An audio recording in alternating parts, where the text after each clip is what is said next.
What happens when you save a stranger's life and discover she holds the secret that could save your daughter's future? This is a story about honor, about promises kept beyond the grave, and about the courage it takes to stand against evil when you've already lost everything. Arizona Territory, September 1886. 20 miles north of Prescott, where the red earth meets endless sky, and the nearest neighbor is a day's ride away. A man named William Carter stood at his fence line with a hammer in his hand and grief in his heart. The morning sun painted the canyon walls gold and crimson, the kind of beauty that made a man forget just for a moment that the world could be cruel. Will drove another nail into the weathered wood, the rhythm of his work steady and familiar. Behind him, near the porch of the ranch house, his 3-year-old daughter Emma played with her cloth doll, singing softly to herself, in that way children do when they think no one is listening. 8 months. 8 months since Sarah had died in their bed, her hand growing cold in his, while Emma slept unaware in the next room. The doctor had called it milk fever, a tragedy of new motherhood. These things happen. But Will had seen Sarah's eyes in those final hours, seen something there that looked less like sickness and more like betrayal, though he couldn't name it then and didn't want to now. The hammer struck true again. Work was the only thing that kept the darkness at bay. Work and Emma's laughter, though, that came less often these days. The child cried at night, calling for her mama, and Will held her close and lied that everything would be all right, knowing she could feel the emptiness in his words the way animals sense storms. Then he heard it, gunfire distant but distinct, echoing from the mouth of Copper Canyon a mile to the east. 3 shots, then a pause, then 3 more. Not hunting, not practice, the pattern of pursuit. Will set down the hammer and moved to his horse, a gray roan named Soldier, who stood patient in the midday heat. His hand found the Winchester rifle in its saddle scabbard, checking the load out of habit honed by years of cavalry service before the ranch, before Sarah, before the world had narrowed to this small patch of earth, and the daughter who needed him. Emma looked up from her play. Her eyes were her mother's eyes, blue as desert sky. "Papa, stay by the house, little bird. Don't move until I call you." He swung into the saddle and urged Soldier toward the sound of gunfire at a steady gallop, not reckless but purposeful. The canyon mouth opened before him like a wound in the earth, and there against the backdrop of red stone and shadow he saw them. 3 riders on horseback moving in a line, like wolves on the hunt. And ahead of them, a single figure on a spotted Appaloosa, riding low in the saddle, riding for life itself. Even at this distance, Will could see it was a woman. Long black hair streaming behind her clothes of buckskin and hide Apache from the look of her. One of the pursuing riders raised his rifle and fired. The shot went wide, but not by much. Will Carter had maybe 3 seconds to make a choice. 3 seconds to decide if this was his fight, if he had any right to put himself between a stranger's danger and his daughter's need for a living father. 3 seconds to wonder what Sarah would have done, Sarah, who had never turned away from someone in trouble, who had made him promise on their wedding day to always be the kind of man who stood when others ran. He raised the Winchester and fired into the air, the crack of the rifle sharp and commanding. The 3 riders pulled up hard, their horses dancing sideways in surprise. They turned to face him, and even across the distance, Will could feel their calculation, their weighing of odds. 3 against 1, but the one was mounted on high ground with a rifle already aimed and ready. The lead rider, a man with a black vest and a face like weathered leather, made some gesture to his companions. They wheeled their horses and rode hard, back the way they'd come, disappearing into the maze of canyon walls and broken rock. The woman on the Appaloosa had stopped. She sat her horse 100 yards away, watching him with an intensity that made Will think of hawks on the hunt of predators who never blink. Then her horse stumbled. She tried to right it, tried to grip with legs that suddenly wouldn't hold, and she fell. Will urged Soldier forward, closing the distance at a run. When he reached her, she was trying to stand, one hand pressed to her left thigh, where blood stained the buckskin, dark and wet. Not from a bullet he saw as he dismounted, but from a fall, a gash where she'd struck rock on the way down. "Easy," he said, keeping his voice low and steady, the way he would with a spooked horse. "Easy now. They're gone." She looked at him with eyes the color of pine bark, evaluating him in the space of a heartbeat. Her hand moved to the knife at her belt, not drawing it, but ready. "I don't mean you harm," Will continued, "but that leg needs tending, and you're in no shape to ride alone. My ranch is close. You can rest there, bind that wound proper." For a long moment she said nothing. Her breathing was controlled despite the pain, her face revealing nothing. Then she nodded once, sharp and final. "All right." He helped her onto Soldier, steadying her as she settled into the saddle with her injured leg held stiff. Her Appaloosa followed without need of a lead, well-trained and loyal. They moved slowly back toward the ranch, and Will walked beside the gray, one hand on the bridle, the other ready on his rifle. Emma was exactly where he'd left her, sitting on the porch steps with her doll clutched tight. When she saw her father approaching with a stranger, a woman dressed in ways she'd never seen, the child stood slowly, curious but not afraid. "Papa brought a guest little bird," Will called as they neared. "She's hurt and needs our help." He helped the woman down from the saddle, feeling her wince, though she made no sound. Together, they made it to the porch, where she sank onto the bench with something like relief crossing her face for just an instant. "I'll get water," Will said, "and bandages." "I can tend my own wounds," the woman replied. Her English was perfect, each word shaped with care. "If you have clean cloth and water, that's enough." Will brought what she asked for, along with a tin cup of cool well water. She drank deeply, then set to work on her leg with steady hands, cutting away the damaged buckskin to reveal a gash perhaps 3 inches long, bleeding freely, but not deep enough to be deadly. Emma crept closer, fascinated. She had seen few people in her short life, fewer still, who looked like this woman, with her braided hair and clothes of animal hide, her movements economical and sure. "Are you a princess?" Emma asked suddenly, that child's question that comes from storybooks and imagination. The woman paused in her bandaging, and something that might have been a smile touched the corner of her mouth. "No, little one. Princesses don't get shot at."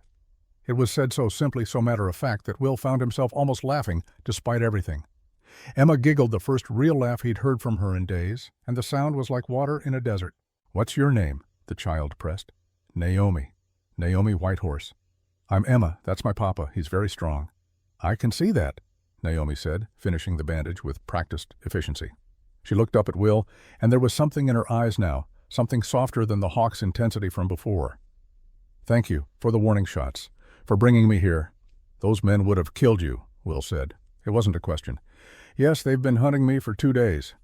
"Why?" Naomi was quiet for a moment, considering her words. "I saw something I wasn't meant to see. A man named Marcus Grayson, a colonel they call him, though his army days are long past. He shot a prospector in cold blood at Black Creek Canyon. The prospector had found silver on his own land, refused to sell, so Grayson solved his problem with a bullet." Will felt something cold settle in his chest. He knew the name Grayson, knew the reputation. A cattle baron who owned more land than any 3 men should, who made offers that sounded generous, until you realized refusing them meant losing everything anyway. "And you witnessed this murder?" "I did, from high ground where I'd been tracking deer. I saw everything. They saw me seeing it. And now they want to make sure I can't testify." Emma tugged on Naomi's sleeve. "Are you hungry? Papa makes good beans." Naomi's expression softened completely, then the warrior's mask falling away to reveal someone younger, more vulnerable than Will had first thought. "I am hungry, little one. Thank you for asking." They moved inside into the cool dimness of the ranch house. Will heated yesterday's beans and made fresh coffee while Naomi sat at the table with Emma, answering the child's endless questions with patience that surprised him. Where did she live in the foothills with her people? Did she have a little girl? No, but she had been one once. Did she like dolls? She had made them from corn husks when she was small. As they ate, Naomi mentioned casually, almost as an afterthought, "I helped a woman once, 2 years ago near Flagstaff. Blonde hair, expecting a baby, lost in a blizzard on the Santa Fe Trail. I found her nearly frozen, built a fire, kept her alive through the night. She never told me her name, but she was kind. Brave too, even scared as she was." Will's hand froze halfway to his coffee cup. The world seemed to tilt sideways, everything suddenly sharp and bright and impossible. "Blonde hair," his voice came out rougher than he meant. "What else do you remember?" "She spoke of her husband waiting for her in Arizona. A rancher, she said. A good man who would worry when she was late coming home." Naomi looked at Emma, then back to Will, and understanding dawned in her eyes. "Her name was Sarah." The silence that followed was thick and heavy. Emma didn't understand, couldn't understand, but she felt the weight of it and went quiet, hugging her doll. Will stood abruptly and crossed to the bedroom, to the trunk at the foot of the bed he'd shared with Sarah. He hadn't opened it since the funeral, couldn't bear to touch what remained of her. But now his hands moved with certainty, lifting the lid, finding the journal she'd kept, the one she'd written in every night by lamplight. He turned pages with trembling fingers until he found the entry dated March 15th, 1884. "Today I should have died. Lost in a blizzard horse, thrown alone in the white emptiness where sound dies and hope freezes solid. Then she appeared like something from a dream, an Apache woman with kind eyes and strong hands. She built fire from nothing, wrapped me in furs, sang songs in a language I didn't understand but felt in my bones. She saved me, and the baby growing inside me saved us both. When morning came, she was gone. Only a white feather remained. Naomi Whitehorse, she'd said her name was. If anything happens to me, Will, if you're reading this, find her. She's the only one I'd trust with our daughter. Find Naomi Whitehorse and know she has a piece of my gratitude carved into her name forever. Will returned to the kitchen and set the journal on the table open to that page. Naomi read it slowly, her expression unreadable. That was you, Will said. You saved my wife. You saved Emma before she was born. I didn't know she'd died, Naomi said quietly. I'm sorry. She told me to find you. Her last words nearly. Find the woman who saved her. Find her for Emma. Will sat down heavily, suddenly exhausted. And here you are, running for your life, and you end up at my door. Emma climbed into Naomi's lap, settling there with the trust only children possess. Mama said you saved her. I did, little one. Then you're good. Papa says good people help each other. Naomi's arms came around the child, careful and gentle, and Will saw her blink against sudden tears. For just a moment, the warrior woman was simply someone who had lost too much and been alone too long, someone who understood what it meant to carry grief like stones in your pockets. Yes, Naomi whispered, good people help each other. The sound of horses outside broke the moment. Will was at the window before the first rider appeared, his hand finding his rifle. 5 men this time, not 3. They rode in formation, confident and unhurried, led by a man on a black stallion who sat his saddle like he owned the ground beneath the horse's hooves. Marcus Grayson. Will had never met him face to face, but there was no mistaking who this was. Silver watch chain glinting in the afternoon sunvest, cut fine face, weathered and hard beneath a hat that cost more than most men earned in a month. They stopped 20 feet from the porch, and Grayson removed his hat with exaggerated courtesy. William Carter, he called, his voice carrying easily. Pleasure to finally meet a man of your reputation. Cavalry hero, devoted father, stubborn landowner who doesn't know a good deal when he sees one. Will stepped onto the porch, rifle held casual but ready. You're on my land, Grayson. State your business or leave. Direct. I appreciate that. Grayson's eyes moved past Will to the window where Naomi stood with Emma in her arms. I'm looking for someone. Apache woman answers to Naomi Whitehorse. She's wanted for questioning regarding a crime. I believe she may have sought refuge here. What crime? Theft? Trespassing? Possibly murder, depending on how the investigation goes. Grayson smiled, and it was the smile of a snake. Unreliable witnesses, these people, prone to exaggeration and lies. But the law is the law, and she needs to come with me to answer some questions. The only murderer here is you, Naomi called from inside, her voice clear and strong. I saw you kill John Miller at Black Creek Canyon. Shot him in the back because he wouldn't sell you his land. That's the crime, and I'm the witness. Grayson's expression never changed, but something dark flickered in his eyes. The word of an Apache against a respected landowner and former colonel. No court in the territory will believe you, girl, but they might believe you committed crimes against white settlers. Might even believe you need to hang for it. She's under my protection, Will said flatly. She stays here. If you want to press charges, go through proper channels. Get a warrant. Until then, you and your men can write off my property. For a long moment, Grayson studied him, calculating, measuring. You're making a mistake, Carter. I own 60 square miles around this ranch, every piece of land except this one small spot, and I intend to complete the set one way or another. Harboring a criminal makes that process simpler, legally speaking. 3 days, then.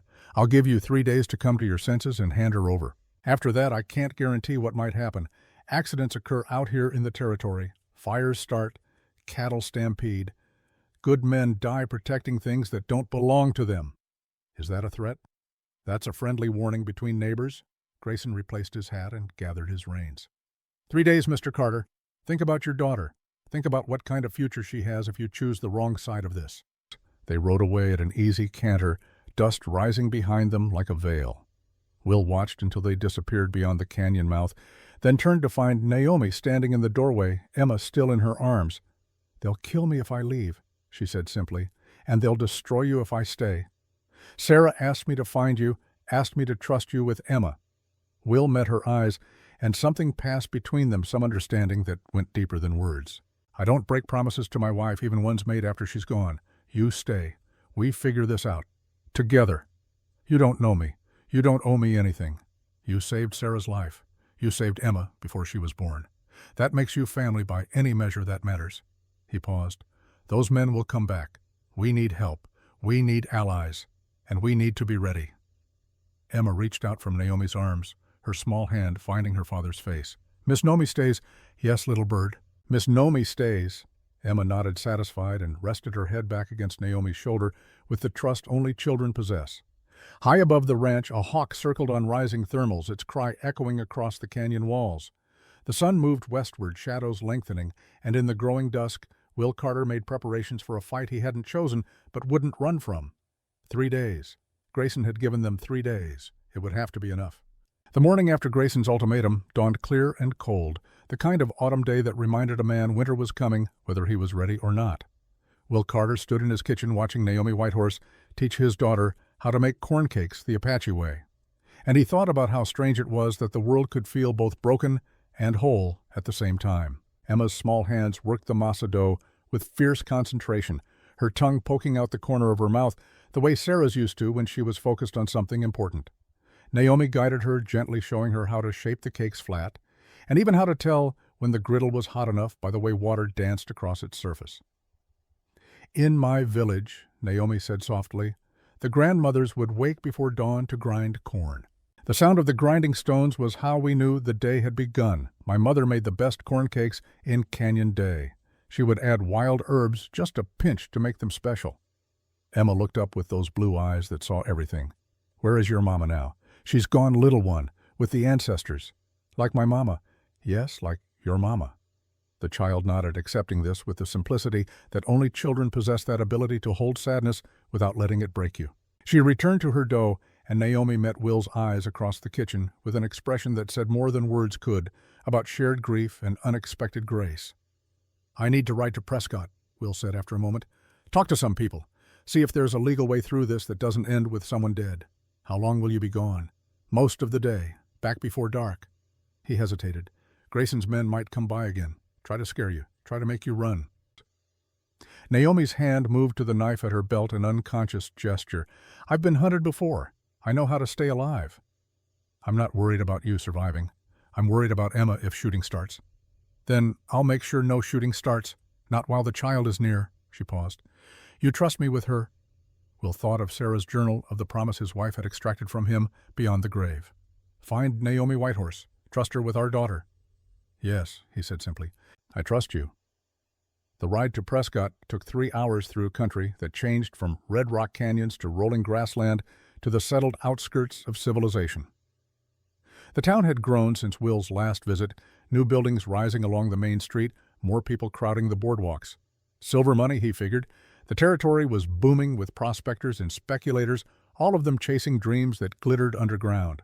He found Judge Samuel Hartford in his office above the general store, a spare room with law books stacked floor to ceiling and a desk scarred by decades of use.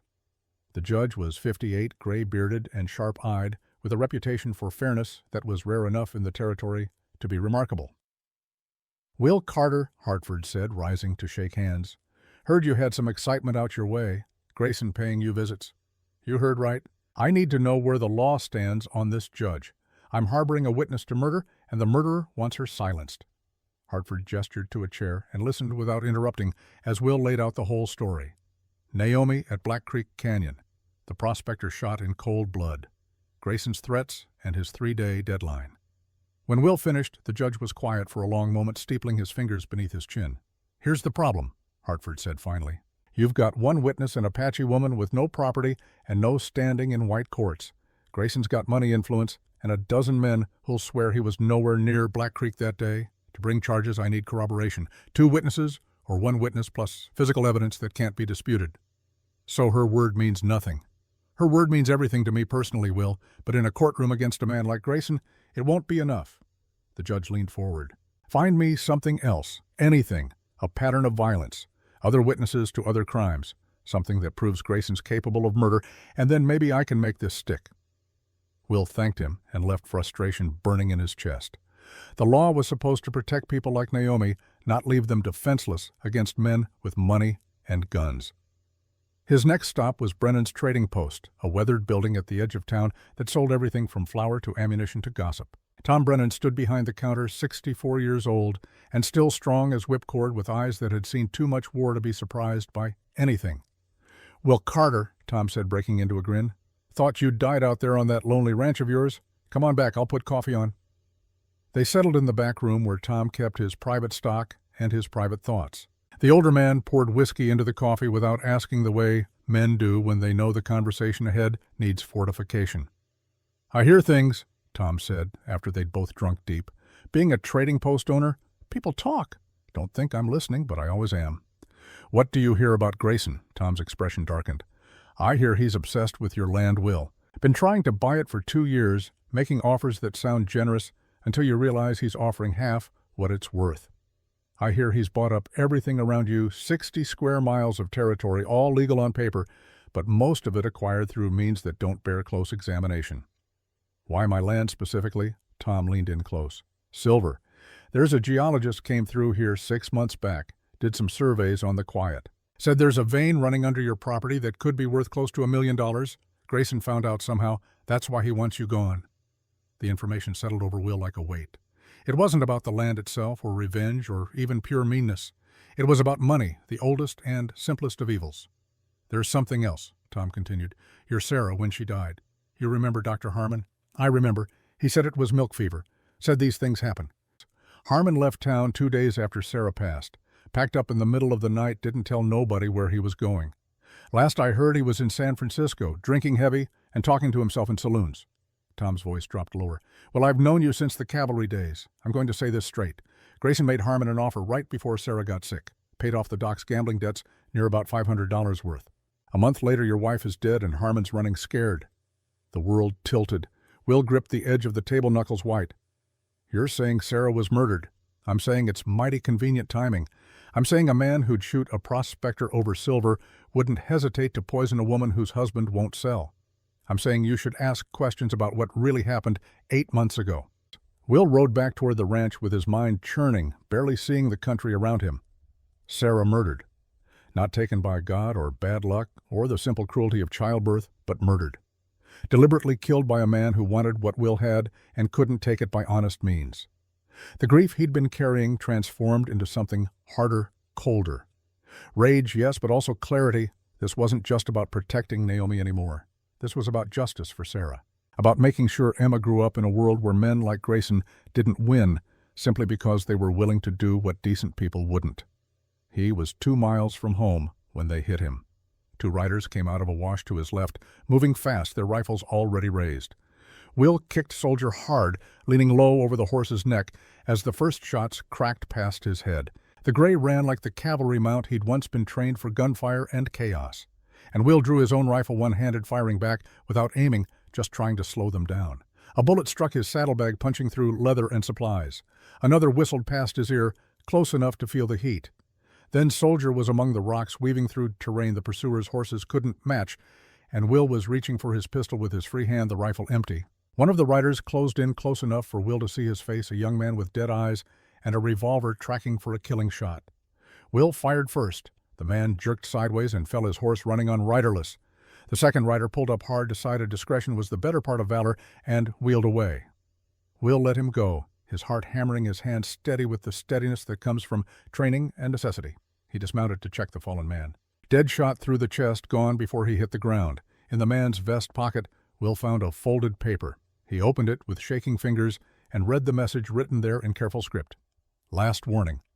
Give up the squaw or bury your daughter next." The threat was clear enough, but it was the signature that made Will's blood run cold. Not Grayson's name, but a simple letter G, drawn with a flourish, the kind of mark a man makes when he has signed too many death warrants to bother with formality. Will wrapped the body in a blanket and tied it across the dead man's horse, then rode for home with fury and fear warring in his chest. The sun was setting by the time he reached the ranch, painting the sky the color of old blood. Naomi met him at the door, taking in his appearance, the blood on his sleeve. That wasn't his, the grim set of his jaw. "Emma," he asked. "Asleep. She's been asking for you every 10 minutes for the past hour." He walked past her into the house, checking his daughter's room to see the child curled beneath her quilt, breathing deep and even. Only then did he let himself exhale. In the kitchen, Naomi had made tea from herbs she'd gathered, something that smelled of sage and cedar. She poured him a cup and waited patient as stone for him to speak. "They tried to kill me on the road," Will said finally. "2 men. I got one. The other ran. Grayson's men. Had to be. They left this." He showed her the note. Naomi read it without expression, then set it aside.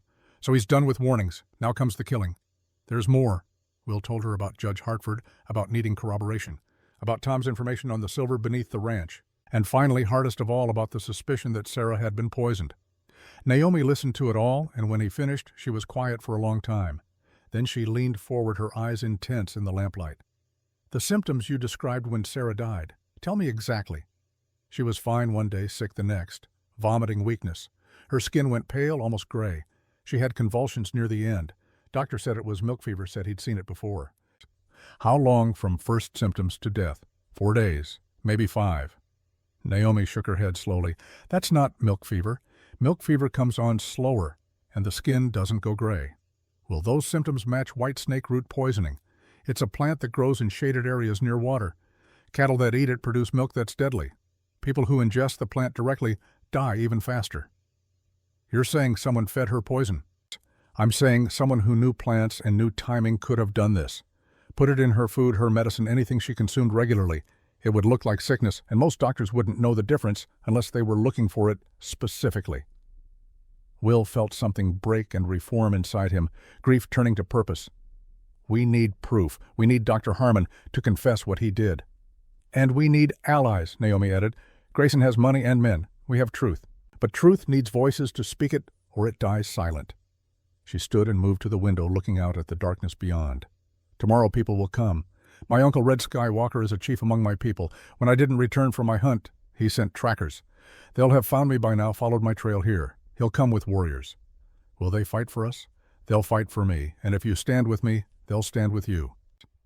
The next morning came with the sound of hoofbeats, many riders moving in formation. Will stepped onto the porch with his rifle, then relaxed as he saw the lead rider.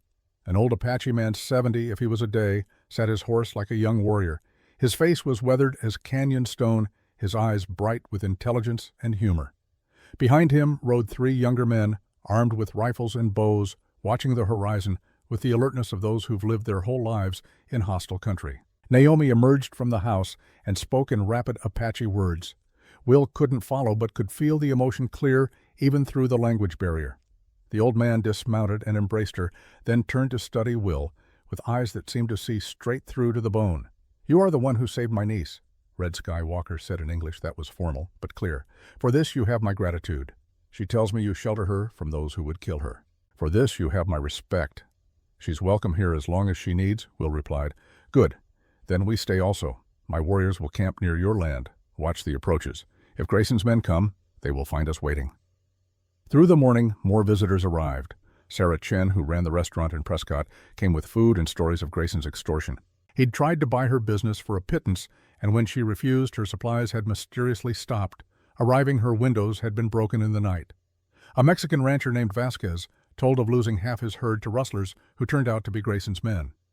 A widow named Martha Preston spoke of her husband who'd refused to sell his water rights and had been found trampled by his own cattle in a manner that suggested the stampede hadn't been accidental. One by one, they came drawn by word spreading through the territory that someone was finally standing up to the man who'd terrorized them all.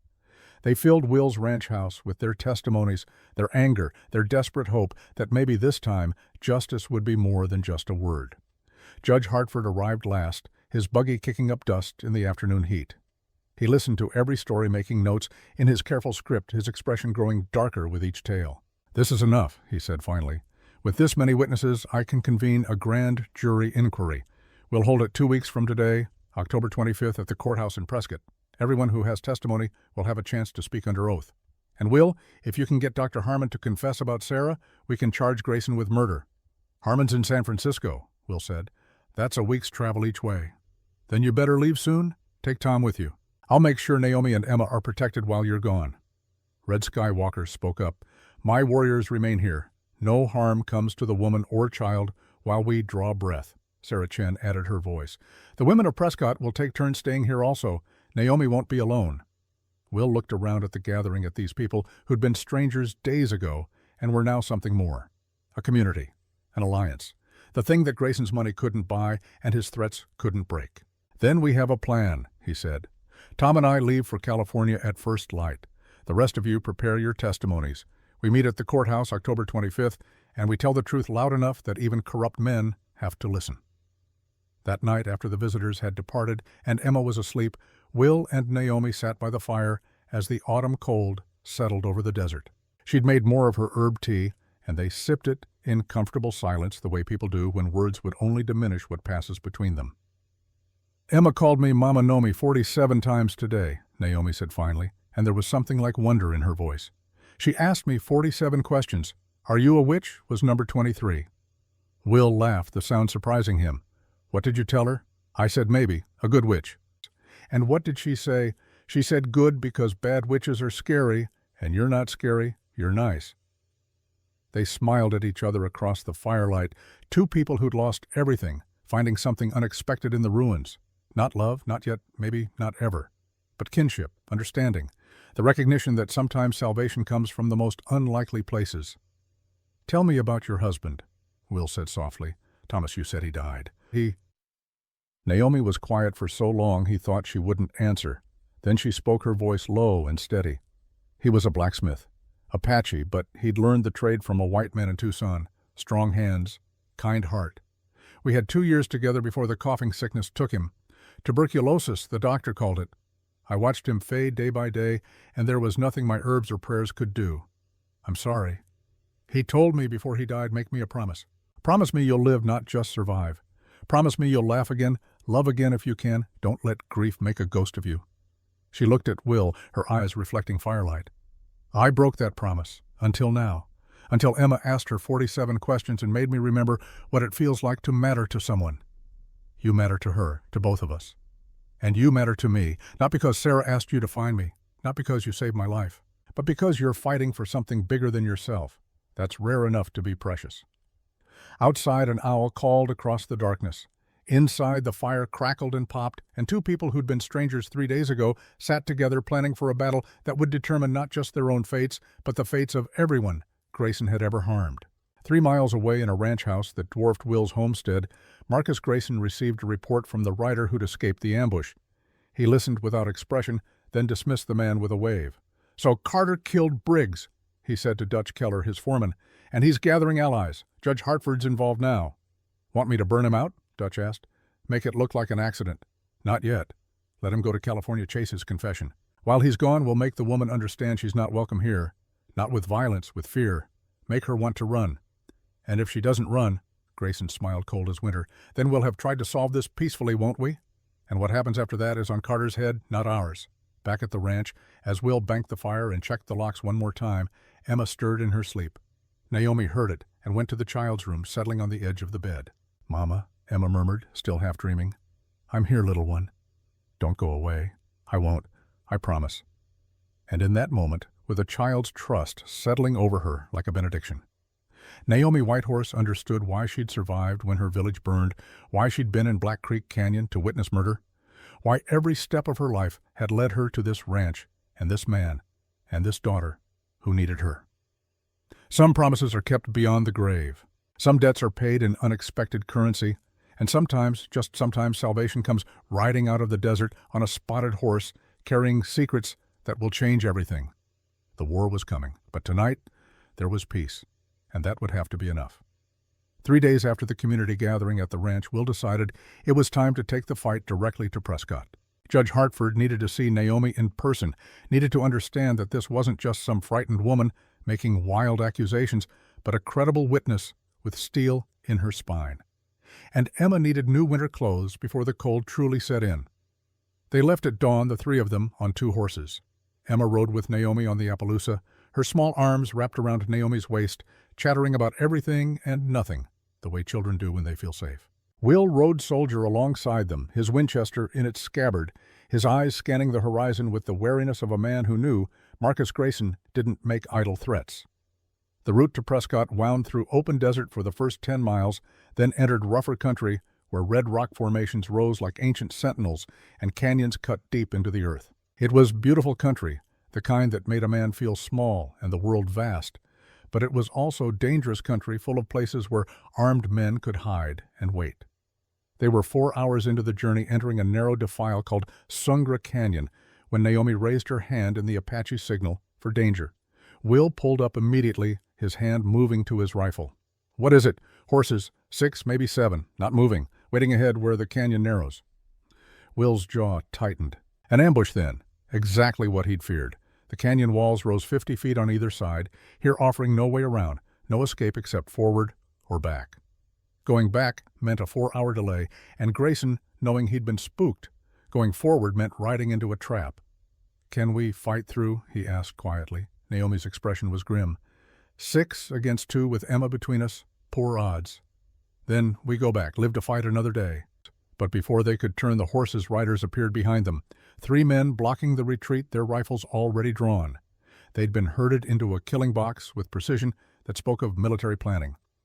Will's mind raced, calculating odds that kept coming up bad. 9 men total, maybe more. 2 defenders, one of them holding a child. The canyon walls, too steep to climb quickly. No cover except scattered boulders that wouldn't stop bullets for long. "Naomi," he said quietly, "when the shooting starts, you get Emma to those rocks on the left. Keep her down no matter what. Understand? Will, you can't. Promise me." She met his eyes, saw the resolve there, and nodded once. "I promise.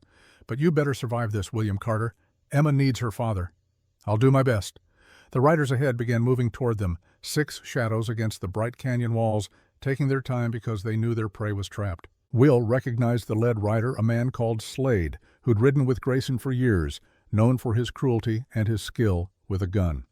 "Carter," Slade called out, "Colonel Grayson sends his regards. Says you had 3 days to make the right choice. Guess you chose wrong." Will kept his hand away from his weapon, trying to buy time. "You planning to murder a woman and child in cold blood? That's low even for Grayson's crew." "Not murder, justice. The squaw's wanted for theft and trespassing. The kid's just unfortunate collateral. Should have thought about that before you stuck your nose where it don't belong." The 3 riders behind moved closer, tightening the noose. Will could feel Naomi's tension, could hear Emma whimpering as she sensed the danger, even if she didn't understand it. In seconds the shooting would start, and once it did, survival became a matter of luck more than skill. Then a rifle cracked from high on the canyon rim. One of the riders behind them jerked sideways and fell from his saddle dead before he hit the ground. Another shot impossibly fast, and a second man went down. The remaining rider behind them wheeled his horse and bolted back the way he'd come, wanting no part of a fight where death came from invisible heights. Slade and his men spun toward the canyon rim, searching for the shooter, their careful ambush dissolving into confusion. Will didn't waste the opportunity. He yanked his Winchester free and fired, catching one of Slade's men in the shoulder, sending him tumbling backward. "Go!" Will shouted to Naomi. "Now!" She urged the Appaloosa forward, riding low over the horse's neck, with Emma protected beneath her, racing through the gap where dead and wounded men had left an opening. Will followed, firing behind him to keep Slade's remaining men pinned, trusting the mysterious shooter to cover their escape. More shots from above, precise and deadly. Another of Grayson's men fell. Then another. Whoever was up there wasn't just good. They were exceptional, picking off targets with the calm efficiency of someone who'd been doing this their whole life. Will and Naomi burst out of the canyon's far end into open desert, their horses running flat out. Behind them, the gunfire ceased. Will risked a glance back and saw only 3 riders remaining of the original 9, and they were retreating fast, wanting nothing to do with a fight that had turned so deadly so quickly. A quarter mile from the canyon, Naomi finally slowed the Appaloosa, checking Emma for injuries, finding none. The child was shaking, but unhurt, her face buried against Naomi's chest. Will circled back, rifle ready, watching for pursuit that didn't come. Then he saw the figure on the ridge above the canyon mouth. A man Apache from the look of him, holding a rifle with the casual competence of a master marksman. Even at this distance, Will could see Naomi stiffen when she spotted him. "Who is that?" Will asked. Naomi's voice was barely a whisper, thick with emotion he couldn't quite identify.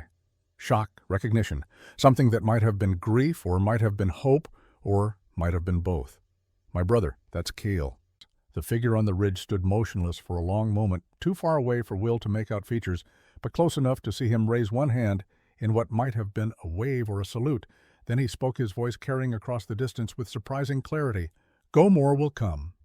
And then he was gone, disappearing into the rocks, as if he'd never been there at all, leaving only bodies in the canyon below, and 1,000 questions hanging in the desert air. Naomi sat frozen, staring at the empty ridge. Emma pulled back to look at her face. "Mama Nomi, Who was that man? Someone I thought was dead, Naomi said quietly.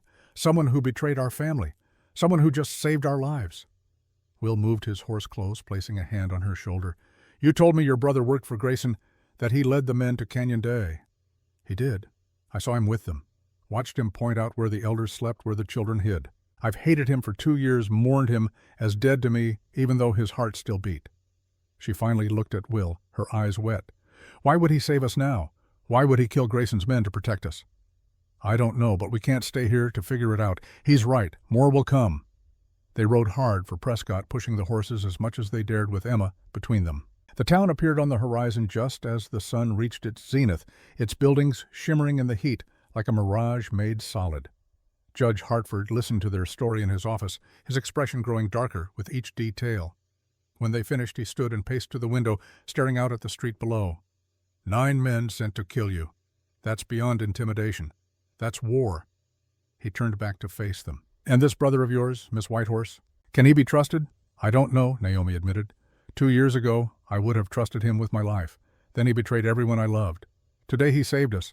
I don't know who Kayla Neshoba is anymore. But he's killed Grayson's men now, Will added. That makes him Grayson's enemy. The enemy of my enemy might not be my friend, but he's at least not trying to kill us. Hartford nodded slowly. I'll send word to the territorial marshal. This ambush attempt gives us grounds for federal involvement. But will you need to understand something?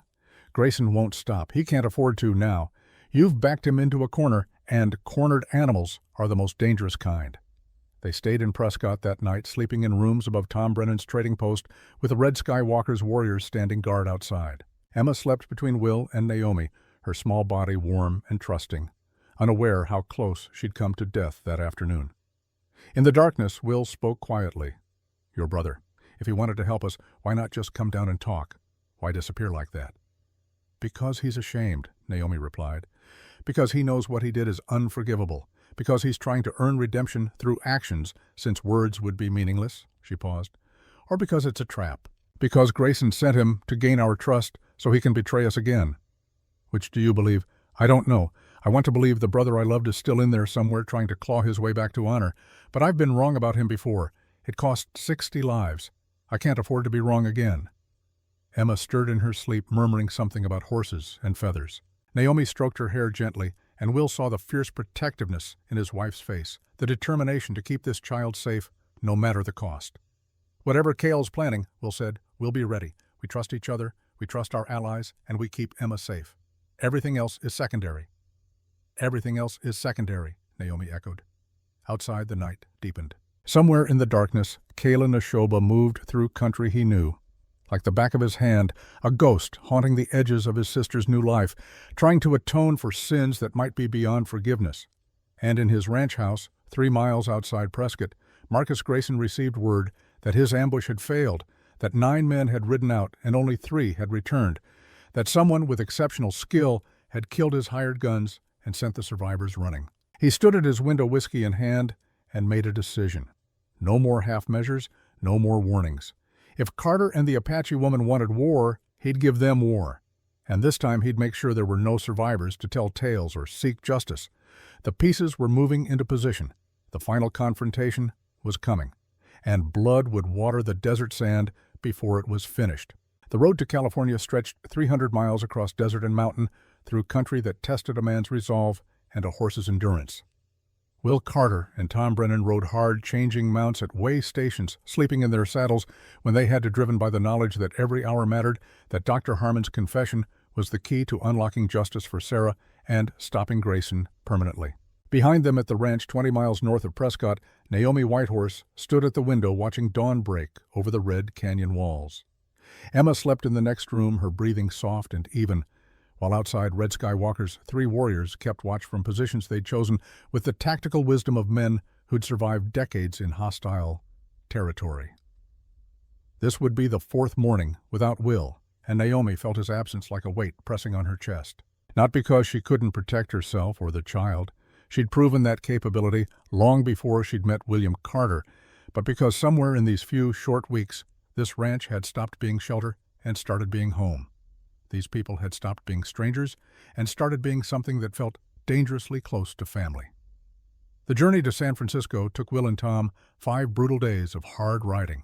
They crossed the Mojave Desert when the moon was high to avoid the killing heat, watered their horses at springs that existed more in memory than abundance, and pushed through mountain passes where snow already dusted the highest peaks despite it being only October. San Francisco rose from the bay like a fever dream after so much empty country buildings stacked on impossible hills, ships crowding the harbor, the smell of fish and coal smoke, and too many people living too close together. It took Will 3 hours of asking in saloons and flophouses to find someone who knew where Dr. Harmon spent his days, drinking away his guilt. The Golden Gate Saloon sat on a street that had seen better days, its paint peeling its windows grimy with years of neglect. Will pushed through the doors into dimness that smelled of spilled whiskey and broken dreams. The bartender, a heavy-set man with suspicious eyes, jerked his thumb toward the back corner when Will asked about Harmon. The doctor was barely recognizable from the confident physician who'd attended Sarah's deathbed. This version of Harmon was hollow-eyed and trembling, nursing a glass of rot gut with hands that shook too badly to keep the liquid from sloshing. When he saw Will standing over him, something like relief crossed his face, as if he'd been waiting for this reckoning and was almost glad it had finally arrived. "Mr. Carter," Harmon said, his voice rough from whiskey and regret. "I wondered when you'd find me." Will pulled out a chair and sat down, Tom Brennan standing watch at his shoulder. For a long moment, Will just studied the wreck of the man who'd killed his wife, looking for anger and finding only exhausted sorrow. "Tell me what happened," Will said quietly. "Tell me about Sarah." Harmon drank deep, the whiskey seeming to steady him rather than impair him, as if alcohol had become his medicine now. "Grayson came to me in February of last year. Said he had a business proposition. He'd pay off my gambling debts, $500 I owed to men who were threatening to break my hands if I didn't settle up.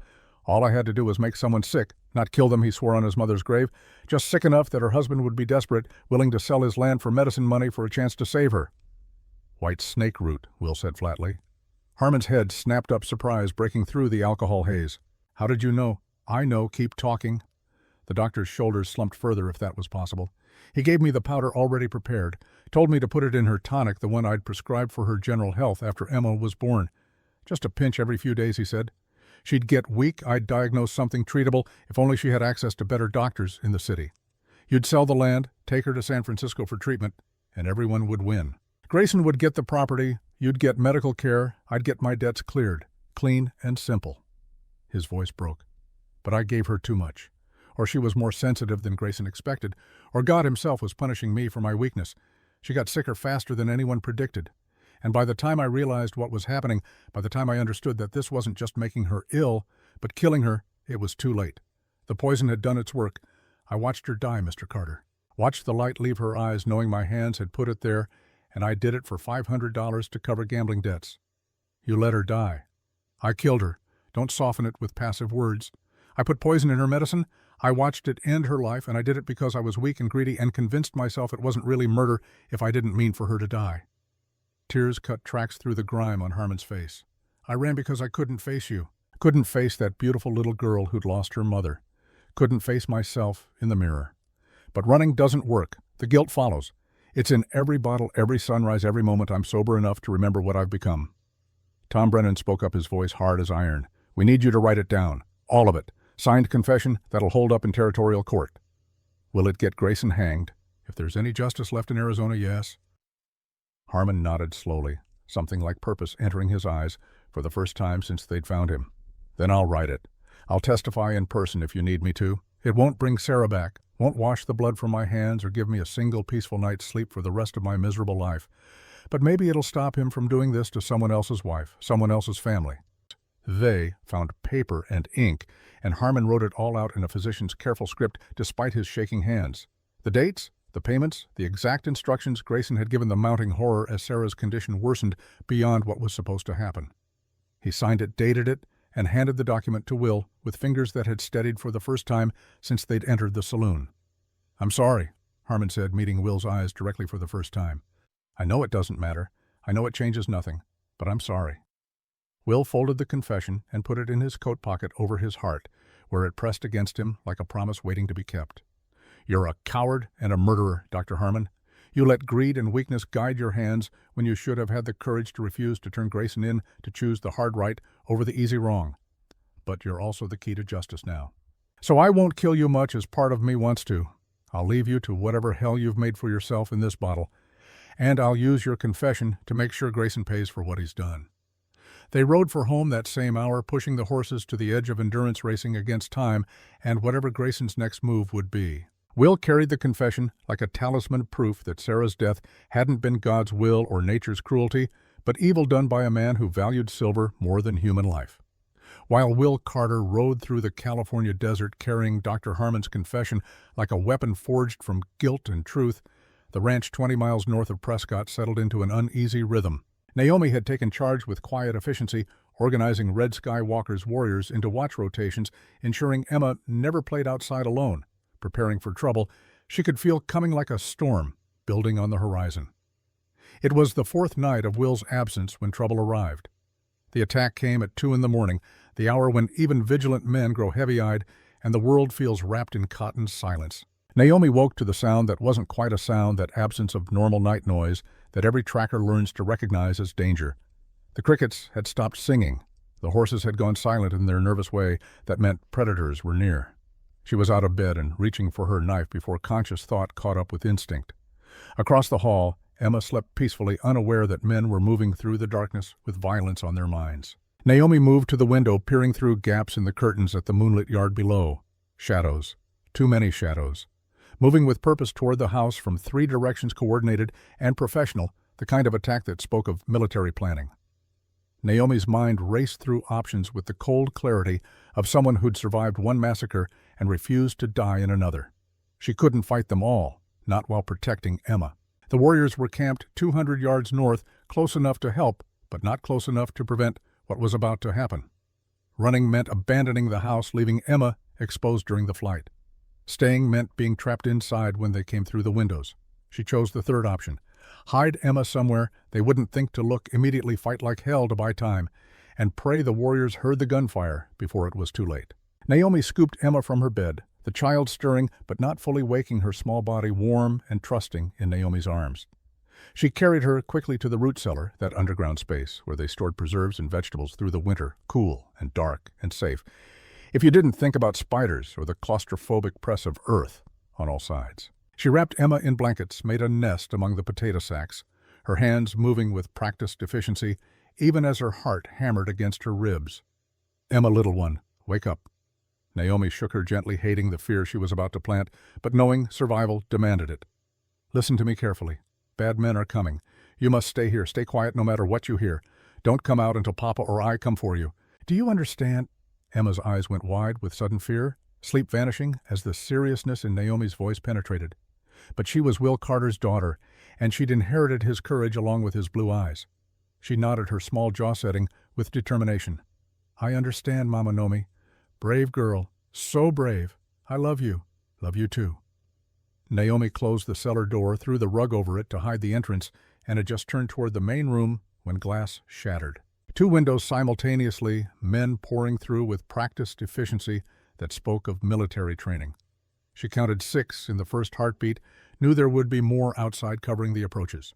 Her bow was in her hands before the first man cleared the window frame. Arrow knocked with the speed that comes from 10,000 hours of practice. She loosed without hesitation, the arrow taking him in the chest, and he went down without a sound, dead, before his body hit the floor. Second arrow, second man throat shot, equally silent, but the third man had a gun drawn now, and Naomi dove behind the heavy oak table as bullets chewed splinters from the wood that Will had planned smooth with his own hands. Outside she heard Red Sky's warriors shouting, heard hoofbeats and war cries as they realized what was happening and charged to help. Help was coming, but would it come in time? A man rushed her position, thinking the table would trap her, make her easy prey. She dropped the bow, drew her knife, met him with the close-quarters combat her father had taught her in the years before Grayson's men had burned him alive. The attacker was bigger, stronger, outweighed her by 80 pounds, but she was faster, and she was fighting for her daughter's life. The knife found his ribs twisted with the efficiency of someone who understood anatomy, and he fell gasping, his blood hot on her hands. But they kept coming. Too many. A massive arm wrapped around her from behind, pinning her own arms to her sides, lifting her off the ground despite her thrashing. She kicked backward, felt her boot connect with someone's knee, and heard the satisfying crack of bone breaking, but another man had her legs now, and they were carrying her toward the shattered window like a trussed deer. "The cellar," one of them said, his voice cold and professional, Boss said there's a cellar. Kid's probably hiding there. No. Naomi screamed, fighting with everything she had, with strength born of desperation and maternal fury. You touch her, and I'll kill every one of you. I'll hunt you to the ends of the earth. Something hard crashed against her skull, a pistol butt or a rifle stock, and pain exploded white and bright behind her eyes. The world tilted sideways, sounds becoming distant and muffled. Through the ringing in her ears, she heard them pulling up the rug, opening the cellar door. Emma's terrified shriek as rough hands pulled her from the safety Naomi had tried to provide. Got her? Naomi tried to rise, tried to fight, but her body wouldn't obey. The blow to her head had stolen her coordination, left her helpless on the floor as heavy boots walked past carrying her daughter toward the night. She could hear Emma crying, calling for her, the sound cutting through Naomi like knives. Mama Nomi, don't let them take me. Emma. Naomi reached out uselessly, her vision blurring, tasting blood where she'd bitten her tongue. Don't hurt her, please. She's just a child, just a baby. One of the men, the leader from his bearing and the deference the others showed him, crouched beside her bleeding form. She recognized him even through the haze of pain. Dutch Keller, Grayson's foreman, the man whose face she'd memorized from town, whose voice she'd heard giving orders to rustlers and thieves. He held a folded paper which he placed deliberately on the floor beside her head. Give this to Carter when he gets back. Tell him he's got until sunset tomorrow, October 16th. Devil's Backbone at the old mining camp. He comes alone with the deed to his land, or the kid dies slow, real slow. Keller's smile was cold as a snake's. And Miss Whitehorse, the colonel says to tell you he remembers Canyon Day. Says you should have died with the rest of your people. He's fixing that mistake now.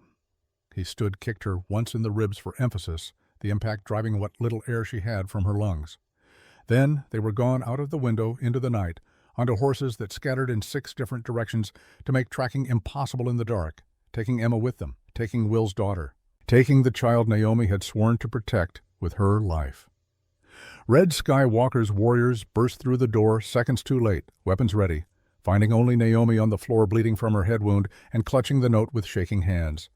The old chief knelt beside her, his weathered face creased with concern and barely suppressed rage. Niece, how badly are you hurt? They took Emma. Naomi's voice came out broken, barely recognizable as her own. I hid her in the cellar. I killed 2 of them. But there were too many, Uncle. 8 men, maybe more. They found her anyway. They took my daughter. She tried to stand the world spinning sickeningly and fell. Red Sky caught her, his strong arms keeping her from hitting the floor again. One of the warriors brought water. Another began checking her for serious injuries beyond the obvious head wound and cracked ribs. Read it. Naomi managed, thrusting the note at Red Sky with trembling fingers. Read what they want. The old chief read aloud, his voice steady, despite the fury burning in his eyes. When he finished, silence filled the room, heavy and terrible as a held breath. Devil's Backbone, one of the warriors said quietly. Box Canyon. 1 way in, 1 way out. Perfect place for ambush. It's a trap, another agreed.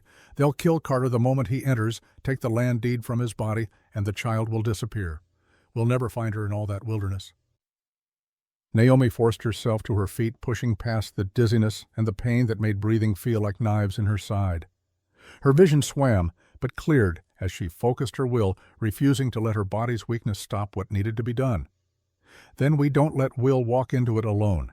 We plan, we prepare, and we get Emma back before they can hurt her. Her voice hardened into something cold and sharp as broken glass. Uncle, I need your warriors. I need your tactical knowledge. I need maps of Devil's Backbone, and I need my brother. Keel, Red Sky's expression was troubled.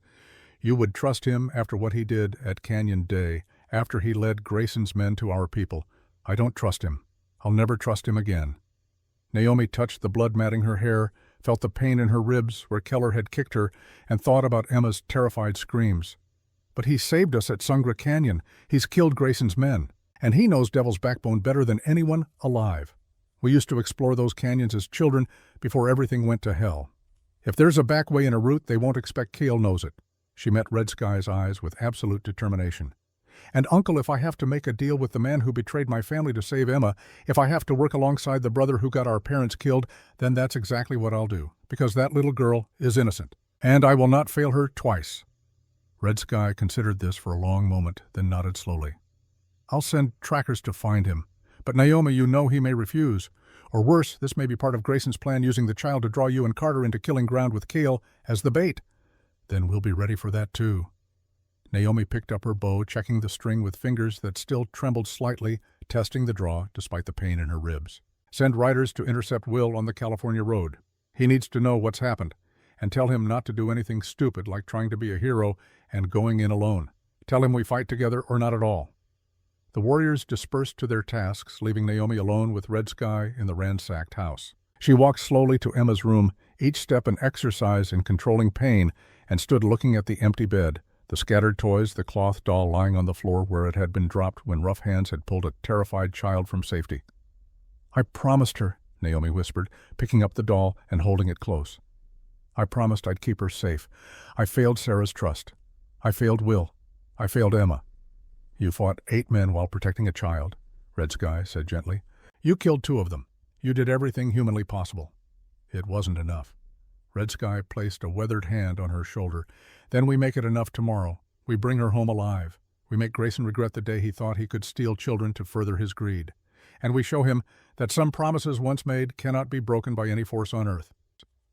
Naomi held Emma's doll tighter, feeling the soft fabric, remembering the child's laughter just yesterday as they'd played together in the garden. Somewhere in the darkness, Emma was crying for her mama, for her papa, for the safety that had been ripped away by violent men who saw a 4-year-old girl as nothing more than leverage in their schemes. This was no longer about land or silver or even justice. This was about a child who called her mama and trusted her to keep the monsters at bay. This was about a promise made to Sarah Carter through her journal, words of promise to protect the daughter she'd born. This was about proving that love was stronger than evil, that family meant standing when it would be easier to fall. Tomorrow, Devil's Backbone. Tomorrow, war. Tomorrow, Emma would be brought home safe, or Naomi Whitehorse would die trying. There was no third option. There had never been a third option. The ranch appeared on the horizon as Will and Tom rode through the 5th dawn since leaving for California. But something was wrong. Will could feel it before he could see it, that 6th sense honed by years of cavalry service, that animal instinct that knows when home has been violated. Smoke rose, but not from the chimney. From a watchfire built for defense, not comfort. Warriors moving with purpose, not ease, their weapons held ready. And as they drew closer, Will saw the shattered windows, the blood staining the porch steps brown in the early light. Red Sky Walker's grim face watching their approach. "Emma!" Will was off his horse before it fully stopped, boots hitting the ground at a run. "Naomi, where's Emma?" Naomi emerged from the doorway, and the sight of her froze Will in his tracks. A bandage wrapped her head, blood seeping through the white cloth. Her face was bruised, one eye swollen nearly shut, and she moved carefully as if breathing hurt. But she was standing, moving toward him with purpose despite obvious pain, and in her hand she held a piece of paper. "They took her Will." Naomi's voice was steady, controlled the voice of someone who'd screamed all their grief already and had only cold determination left. "Last night, 8 men, maybe more. I fought them. I hid her in the cellar. I killed 2 of them with my arrows, but there were too many.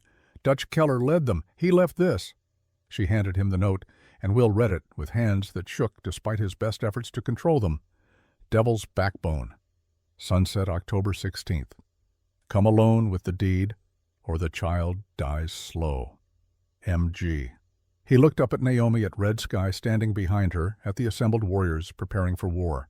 "What time is it now?" Red Sky checked the sun's position with the accuracy of someone who'd lived his entire life reading such signs.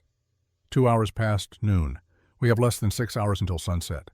Will looked at the note again, seeing past the words to the trap beneath. Grayson didn't want the deed. Not really. He wanted Will dead, wanted Naomi broken, wanted all witnesses eliminated, and the land taken without legal complications. Emma was bait, nothing more. And once Will walked into that canyon alone as instructed, they'd all die, and Grayson would claim the ranch through forged documents and corruption. "We're not doing this his way," Will said, his voice cold as winter iron. "We don't negotiate with child kidnappers. We go in hard, we go in smart, and we bring Emma home alive." "Where's Cale?" Naomi pointed to the eastern ridge where a familiar silhouette stood watching, patient as stone. "He's been waiting since before dawn. He knew we'd need him." Will's jaw set with determination that came from somewhere deeper than thought, the place where fathers draw strength when their children are threatened. "Then let's plan this fast. Red Sky, gather your warriors. Naomi, if you're well enough to ride and fight, I need you. Tom, check our ammunition and weapons. We have 6 hours to save my daughter's life." He looked around at the assembled faces, this community that had stood together against tyranny before and would do it again. "Grayson thinks he's won. Thinks he's got us cornered and desperate. Let's show him what a mistake that was. Let's show him what happens when good people stop being patient and start being dangerous." Red Skywalker's weathered face split into something that might have been a smile if it held any warmth. "Now you sound like a warrior, Will Carter. Now you sound like someone who will win." The War Council gathered quickly, warriors and ranchers planning together. And as the afternoon sun tracked toward evening, a force assembled that would make Marcus Grayson regret the day he'd decided to steal a child. Emma's rescue was coming, and heaven help anyone who stood in the way. Will Carter saw the smoke first, a thin gray column rising from where his ranch should be visible from 5 miles out. His heart, which had been running on California coffee and determination for the past week, kicked into a gallop that had nothing to do with the horse beneath him. He urged Soldier faster, the gray responding with the last reserves of strength after days of hard travel. Tom Brennan rode beside him, both men silent, both knowing that smoke meant trouble, meant violence, meant the thing they'd feared had come to pass while they were gone, chasing confessions. The ranch appeared around the final bend, and Will's world shattered. Not burned, thank God. The smoke came from a small fire the warriors had built for warmth, but the house, his house, showed signs of battle, shattered windows, blood on the porch. Red Skywalker's men, moving with grim purpose, tending wounds, checking weapons, preparing for war. Will was off his horse before it fully stopped running toward the house. "Emma, Naomi?" Naomi emerged from the doorway, and the sight of her froze him in place. A bandage wrapped her head, blood seeping through. Her face was bruised, one eye swollen nearly shut. But she was alive, standing, moving toward him, with purpose despite obvious pain. "Where's Emma?" The question came out raw, already knowing the answer from Naomi's expression, but needing to hear it, said aloud. "They took her." Naomi's voice was steady, controlled, the voice of someone who'd screamed all their grief already and had only cold determination left. "Last night, 8 men. I fought them, Will. I hid her in the cellar. I killed 2 of them, but there were too many. Dutch Keller led them. He left this." She handed him the note, and Will read it with hands that shook despite his best efforts. "Devil's Backbone. Sunset, October 16th. Come alone with the deed, or she dies." "What time is it now?" he asked quietly. 2 hours past noon. We have less than 6 hours. Will looked at the note again, seeing past the words to the trap beneath. Grayson didn't want the deed. He wanted Will dead, wanted Naomi broken, wanted witnesses eliminated, and the land taken without legal complications. Emma was bait, nothing more. And once Will walked into that canyon, they'd all die. "We're not doing this his way," Will said. "We don't negotiate with child kidnappers. We go in hard, we go in smart, and we bring Emma home. Where's Red Sky?" The old chief appeared from the barn, his face carved from stone, 70 years of wisdom focused on the problem at hand. "I've sent scouts to Devil's Backbone. They report 10 men visible, probably more hidden. Grayson is there personally directing placement. They expect you to come alone and desperate. They're prepared for that scenario. Then we give them something they're not prepared for." Will turned to Naomi. "You said Cale knows that country. Can your warriors find him?" "They already have." Naomi gestured toward the canyon rim where a figure stood silhouetted against the afternoon sun. Even from this distance, Will recognized the stance the rifle held, ready, the watchful stillness of a man who'd spent 2 years living in the shadows. Kalinashoba descended from the heights like a ghost made solid, his Apache features similar enough to Naomi's that the family resemblance was unmistakable, despite years and guilt having carved different lines in their faces. He stopped 20 feet from the gathered group, not approaching closer, aware he was surrounded by men who had every reason to kill him. Red Skywalker spoke first, his voice formal and cold. "Kalinashoba, you who betrayed Canyon Day, you who led murderers to our people, why should we trust you now?" Cale met his uncle's gaze without flinching. "You shouldn't. I don't trust myself. But that child Emma, she's innocent, and I've spent 2 years trying to atone for the innocent I helped destroy. Let me help save this one. After that, judge me however you will." Naomi stepped forward, her bruised face hard. "You know Devil's Backbone. The back routes, the hidden approaches. Tell me there's a way in they won't expect." "There is." Cale's voice was quiet but certain. "The Eastern Wall. There's a climbing route we used as children. Dangerous, nearly vertical in places, but possible. I can guide you up while Carter approaches from the front, as expected. They'll focus on him, never see us coming from behind." "Until you betray us again," one of the warriors said. "Until you signal Grayson, and we die like our families died." Cale turned to face the speaker. "I killed 6 of Grayson's men at Sungra Canyon. I've been hunting his patrols for weeks, bleeding his operation one rider at a time." He has a price on my head now, equal to yours. Whatever I was 2 years ago, I'm his enemy now, and the enemy of your enemy is at least useful, even if he's not forgiven. Will studied this man who'd saved them once and betrayed his own people, trying to read truth in a face that had learned to hide too much. If this is a trap, if you give us away, I'll kill you myself, after I kill Grayson. Understand, I expect nothing less. Then we planned fast and moved now. Emma's been with those animals for 16 hours. Every minute more is a minute too long. They gathered around a map Tom hastily drew in the dirt, marking positions, planning approach routes, coordinating timing. The plan was simple because complex plans fell apart under fire. Will would approach at sunset, as demanded, creating distraction. Naomi and Cale would climb the eastern wall, get above Grayson's position. Red Sky's warriors would seal the canyon mouth after Will entered, preventing escape. Signal to attack, 3 gunshots fired rapidly. "What about Emma?" Naomi asked. "Where will they be holding her?" Keeley pointed to the map. "Center of the canyon, there's an old mining shack, only structure with walls intact.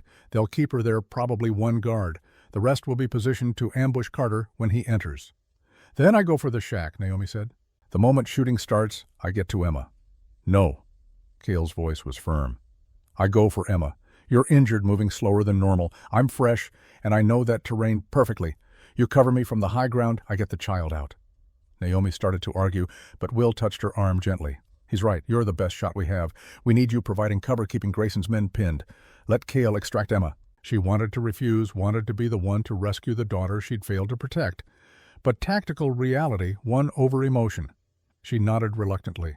"If she's hurt, if they've touched her, then I'll kill them all," Cale finished quietly. "I may be damned for what I've done, sister, but I still remember what honor means. The child will be safe. I swear it on our mother's grave." The sun tracked toward the western mountains as they prepared. Will checked his weapons, rifle and pistol, both reloaded carefully, said a prayer over bullets that might have to kill men. Naomi tested her bow, selected her straightest arrows, ignored the pain in her head that made the world tilt occasionally. Cale gathered rope and climbing gear, his movements economical, a man who'd spent 2 years living rough and had pared everything down to essentials. Red Sky Walker approached Will as they readied horses. "If you don't return, if this goes wrong, know that we'll raise Emma as our own. She'll never lack for family." "I'm coming back," Will said. "We're all coming back. This ends today." They rode out with 2 hours of daylight remaining, splitting into groups. Will and 3 warriors heading straight for Devil's Backbone's main entrance. Naomi, Cale, and 2 more warriors circling wide to approach the eastern wall, unseen. Red Sky with the remaining fighters positioning to seal the escape route. The desert stretched endless and indifferent around them, red rock and scattered sage, the kind of country that had witnessed 10,000 human dramas and would witness 10,000 more uncaring about the outcomes. Devil's Backbone rose from the flatlands like a wound in the earth, sheer walls of red stone forming a box canyon 1/2 a mile deep, narrow enough that echoes carried and gunshots would sound like thunder. Will could see riders positioned on the canyon rim, lookouts watching for his approach. He rode slowly, deliberately, hands visible, and away from weapons, playing the part of desperate father coming to bargain for his daughter's life. The canyon mouth swallowed him, shadows deep and cool after the desert heat. His eyes adjusted slowly, picking out details. More men hidden behind rocks, the glint of rifle barrels tracking his progress. And ahead in the canyon's center, Marcus Grayson standing beside a small wooden structure, confident and smiling, a man who believed he'd already won. Grayson was older than Will expected, mid-50s, with silver threading his hair, dressed like a prosperous rancher, in clothes that cost more than most men earned in a year. But it was his eyes that told the real story, cold and calculating, the eyes of a man who'd decided other people's lives mattered less than his ambitions. "William Carter," Grayson called out, his voice carrying easily in the canyon's acoustics. "Punctual. I appreciate that in a man. Do you have my deed?" Will stopped his horse 50 yards out, close enough to talk, but far enough to have reaction time if shooting started early. "Where's my daughter?" "Safe, for now. Let's see the deed first."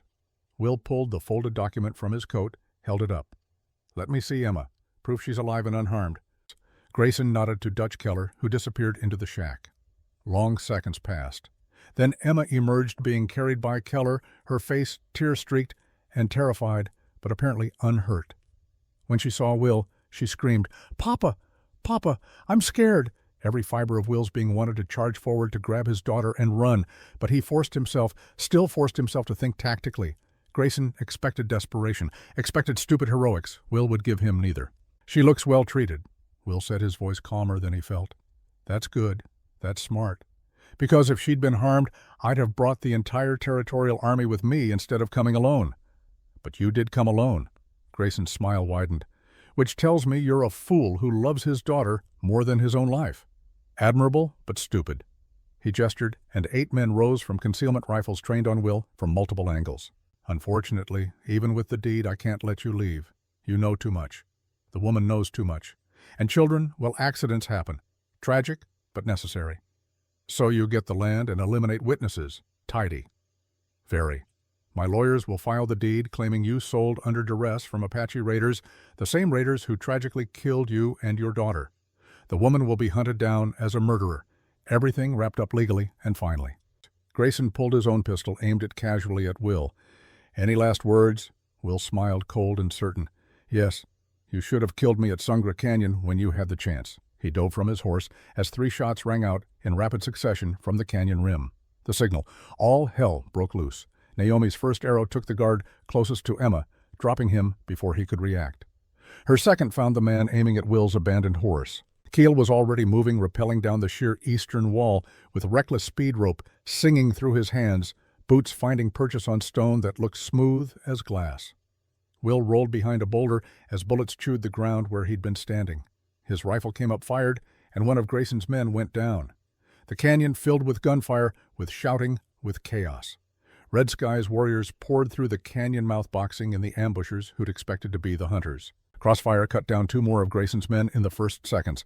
Dutch Keller grabbed Emma, ran toward the shack, but Keel hit the ground running, closing the distance with impossible speed. "Let her go." Kell's voice, amplified by stone walls, carried absolute authority. Keller spun, pistol rising, but Keel was faster. His rifle barked once, the bullet taking Keller in the shoulder, spinning him around. Emma fell from his grasp, hitting the ground hard but scrambling to her feet. Immediately, survival instinct overriding fear. "Emma, run to me!" Naomi's voice from above. The child looked up, saw Naomi, and ran. Keel covered her retreat, firing methodically at Grayson's men who tried to grab her. One went down. Another.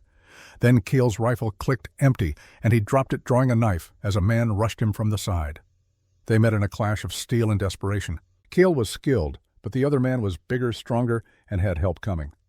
Keel took a knife cut across his ribs, another along his arm, but he kept fighting, kept buying seconds for Emma to reach safety.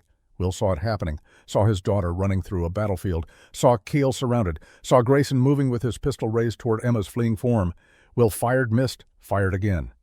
This bullet found its mark, hitting Grayson's gun hand, sending the pistol flying. Grayson roared in pain and rage, clutching his bleeding hand, his careful plan dissolving into carnage around him. Emma reached the rope Keel had used, and Naomi was already descending, ignoring protocol and safety, focused only on getting to the child. She hit the ground, scooped Emma into her arms, and Emma clung to her like a drowning person to driftwood. "Mama Nomi, you came for me. Always, little one, always." But Keel was down now, 3 men on him, and Will watched in horror as one of them raised a rifle to deliver a killing shot to the man who'd saved Emma. Without thinking, without calculating odds, Will charged. He covered 30 yards at a dead run, rifle empty, but using it like a club. He crashed into the first man, sending him sprawling spun, and caught the second with the rifle stock to the jaw. The third turned toward him, but Red Sky's arrow sprouted from his chest before he could fire. Keel lay on the ground, bleeding from multiple wounds, his breathing labored, but his eyes clear. He looked at Will and managed a bloody smile. "The child? Safe. Naomi has her." "Good. That's good." Keel coughed, blood flecking his lips. "Tell my sister I'm sorry. For everything. Tell her I died trying to be the brother she deserved. Tell her yourself. You're not dying, not today. We're getting you out of here." But even as Will said it, he saw the truth. The wounds were too many, too deep. Keel was dying, had probably known it when he'd jumped into the middle of that fight, had chosen it deliberately. Redemption through sacrifice, atonement through blood. "Will Carter," Keel said quietly, "protect my sister. Raise Emma to know honor, and tell the children of Canyon Day that I'm sorry that I died trying to make it right." "I will, I promise." Keel's eyes closed. His breathing rattled once, twice, then stopped. Will sat back, this stranger who'd saved them twice, who'd died buying back his honor 1 bullet at a time. Around them, the battle was ending. Of Grayson's 10 men, 7 were dead, 2 wounded and captured. Only Dutch Keller had escaped in the chaos, fleeing on horseback through a gap in Red Sky's line before it fully closed. And Grayson himself sat against the canyon wall, clutching his mangled hand, his empire crumbling around him, his face a mask of impotent fury. Will stood, slowly picked up his pistol, and walked to where Grayson sat. The man looked up defiant, even in defeat. "You can't kill me," Grayson said. "Not in cold blood. You're not that kind of man, Carter. You'll arrest me, put me on trial, and my lawyers will get me acquitted. You know how this works." Will considered this. Considered justice versus law, considered courtrooms where money talked and witnesses disappeared, considered a 4-year-old girl who'd been kidnapped and terrorized. He holstered his gun. "You're right. I'm not that kind of man, but she is." Naomi stood 10 feet away, bow-drawn arrow aimed at Grayson's chest. Emma was with Red Sky now safely away, being comforted by the old chief while Naomi delivered judgment. "You killed my village," Naomi said, her voice deadly calm. "You murdered my parents, my husband, 60 innocent people. You poisoned Will's wife. You kidnapped a child. You've terrorized this entire territory for years, and you think you deserve a trial." "I deserve due process under territorial law," Grayson said, but his voice shook now. "My people had no due process when your men burned them alive. Sarah Carter had no trial before you poisoned her. Emma had no judge or jury before you stole her from her home." Naomi's arrow never wavered. "But I'll give you something you never gave them, a choice. Confess. Here now, in front of all these witnesses. Confess to every crime, sign a document admitting everything, and I'll let you face a court instead of facing me." Grayson's jaw tightened. "And if I refuse, then I loose this arrow and you die here in the dirt like the coward you are. Your choice, Colonel. Confession or death. You have 10 seconds. Will saw the calculation in Grayson's eyes, saw him weighing odds, looking for an angle, for leverage. Saw him find nothing. Saw him realize that for the first time in his life money and influence wouldn't save him. "I'll confess," Grayson said finally. "Get me paper and pen." Tom Brennan produced both from his saddlebag, always prepared. Grayson wrote it all out in shaking script with his good hand, every murder, every theft, every act of corruption spanning 5 years of building his empire on blood and intimidation. He signed it, dated it, and threw the pen down in disgust. "There. Satisfied?" Naomi lowered her bow. "No, I won't be satisfied until you hang. But this will do." Red Sky's warriors bound Grayson and loaded him onto a horse. They'd take him to Prescott, to Judge Hartford, to whatever justice the territorial courts could muster. But with his signed confession and the testimony of 20 witnesses, even Grayson's lawyers couldn't save him now. Will walked to where Naomi stood with Emma, the child holding her mother's hand tightly, her other thumb in her mouth, in a gesture of stress she'd outgrown months ago but had reverted to now. "It's over," Will said quietly. "Is it?" Naomi looked at Kayla's body being prepared for burial by Apache rites. "He died saving us. My brother, who I thought was beyond redemption, died a hero. How do I live with that? The same way we live with everything else, one day at a time, honoring the dead by living well." Will crouched down to Emma's level. "Hey, little bird, you were so brave." Emma launched herself into her father's arms, finally allowing herself to cry great racking sobs that spoke of terror survived and safety found. Will held her close, one hand on her head, the other arm around Naomi, drawing his family together in the aftermath of violence. Around them, the canyon was already being cleared, bodies being moved, weapons being gathered, blood being covered with sand. The evidence of battle would fade, but the memory would linger in everyone who'd been here, who'd faced evil and fought back and won. As the sun set, painting the canyon walls in shades of blood and gold, they began the long ride home. Emma slept in Naomi's arms, exhausted. Cale's body was carried with honor on a travois, a warrior's departure, and Marcus Grayson rode in chains, his empire shattered, his confession sealed, his fate assured. Tomorrow would bring trials and testimony. Tomorrow would bring healing and rebuilding. But tonight brought only this family reunited justice begun, and the knowledge that when evil comes for those you love, you stand and fight no matter the cost. The desert stars emerged one by one, ancient witnesses to human drama, playing out beneath their indifferent light. And in a small ranch house 20 miles north of Prescott, soon to be filled with laughter, again, hope waited patient as stone for those who'd earned the right to claim it. They buried Kaylee Neshoba on a hilltop overlooking the canyon country he'd known since childhood, where the wind carried the scent of sage and the view stretched 50 miles in every direction. Red Sky Walker presided over the ceremony, speaking words in Apache that needed no translation, calling on the ancestors to welcome home a son who'd lost his way and found it again at the cost of his life. Naomi stood at the graveside, with Emma holding her hand, her face composed, but her eyes wet. Will stood on her other side, close enough to offer support if needed, far enough to respect her grief. Around them, 30 Apache warriors formed a circle, honoring one of their own, despite his betrayal, acknowledging that redemption was possible, even for the fallen. "He saved Emma," Naomi said when the ceremony ended, and people began to drift away. "That matters. Whatever else he did, however he failed before he chose right at the end, that has to count for something." "It counts for everything," Will replied. "He died the man your mother raised, not the man Grayson's money corrupted. That's worth remembering." Emma placed a handful of wildflowers on the fresh earth, her child's gesture of farewell to the uncle she'd barely known, but who'd given his life for hers. "Is he with Mama Sarah now, in heaven?" Naomi knelt beside her daughter, brushing dirt from the small hands. "I think so, little one. I think all those we've lost are together somewhere watching over us, proud of how we keep living, despite the pain." The ride back to Prescott took most of the day, a somber procession carrying not just the living, but the weight of everything that had happened. Grayson rode in the center hands-bound, surrounded by guards, his earlier arrogance replaced by sullen silence. The 2 wounded survivors of his crew rode similarly restrained, knowing they faced years in territorial prison if they were lucky, nooses if they weren't. Judge Samuel Hartford was waiting when they arrived, having been notified by advance riders that the confrontation had ended with casualties on both sides and prisoners taken. He met them at the courthouse, his weathered face grim as he took in the scene. "Bring Grayson inside," Hartford ordered, "and someone fetch Dr. Morrison. Those wounded men need tending before they bleed out and deny us testimony."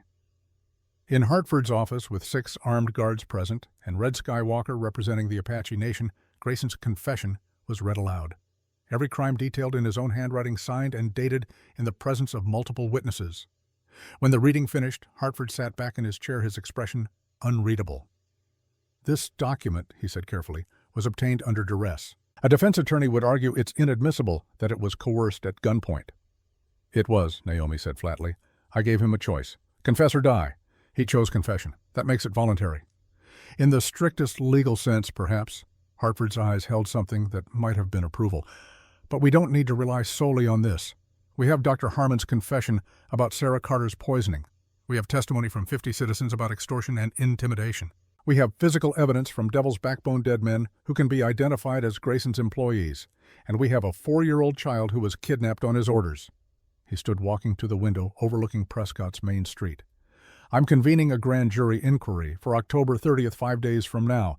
That gives us time to gather all witnesses, prepare all evidence, and ensure this is done properly. Grayson will hang, make no mistake.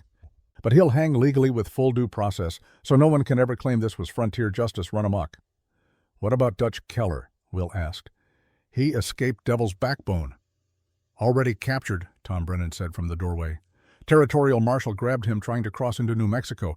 He's in custody in Socorro, being transported back here as we speak. Should arrive tomorrow." Hartford nodded with satisfaction.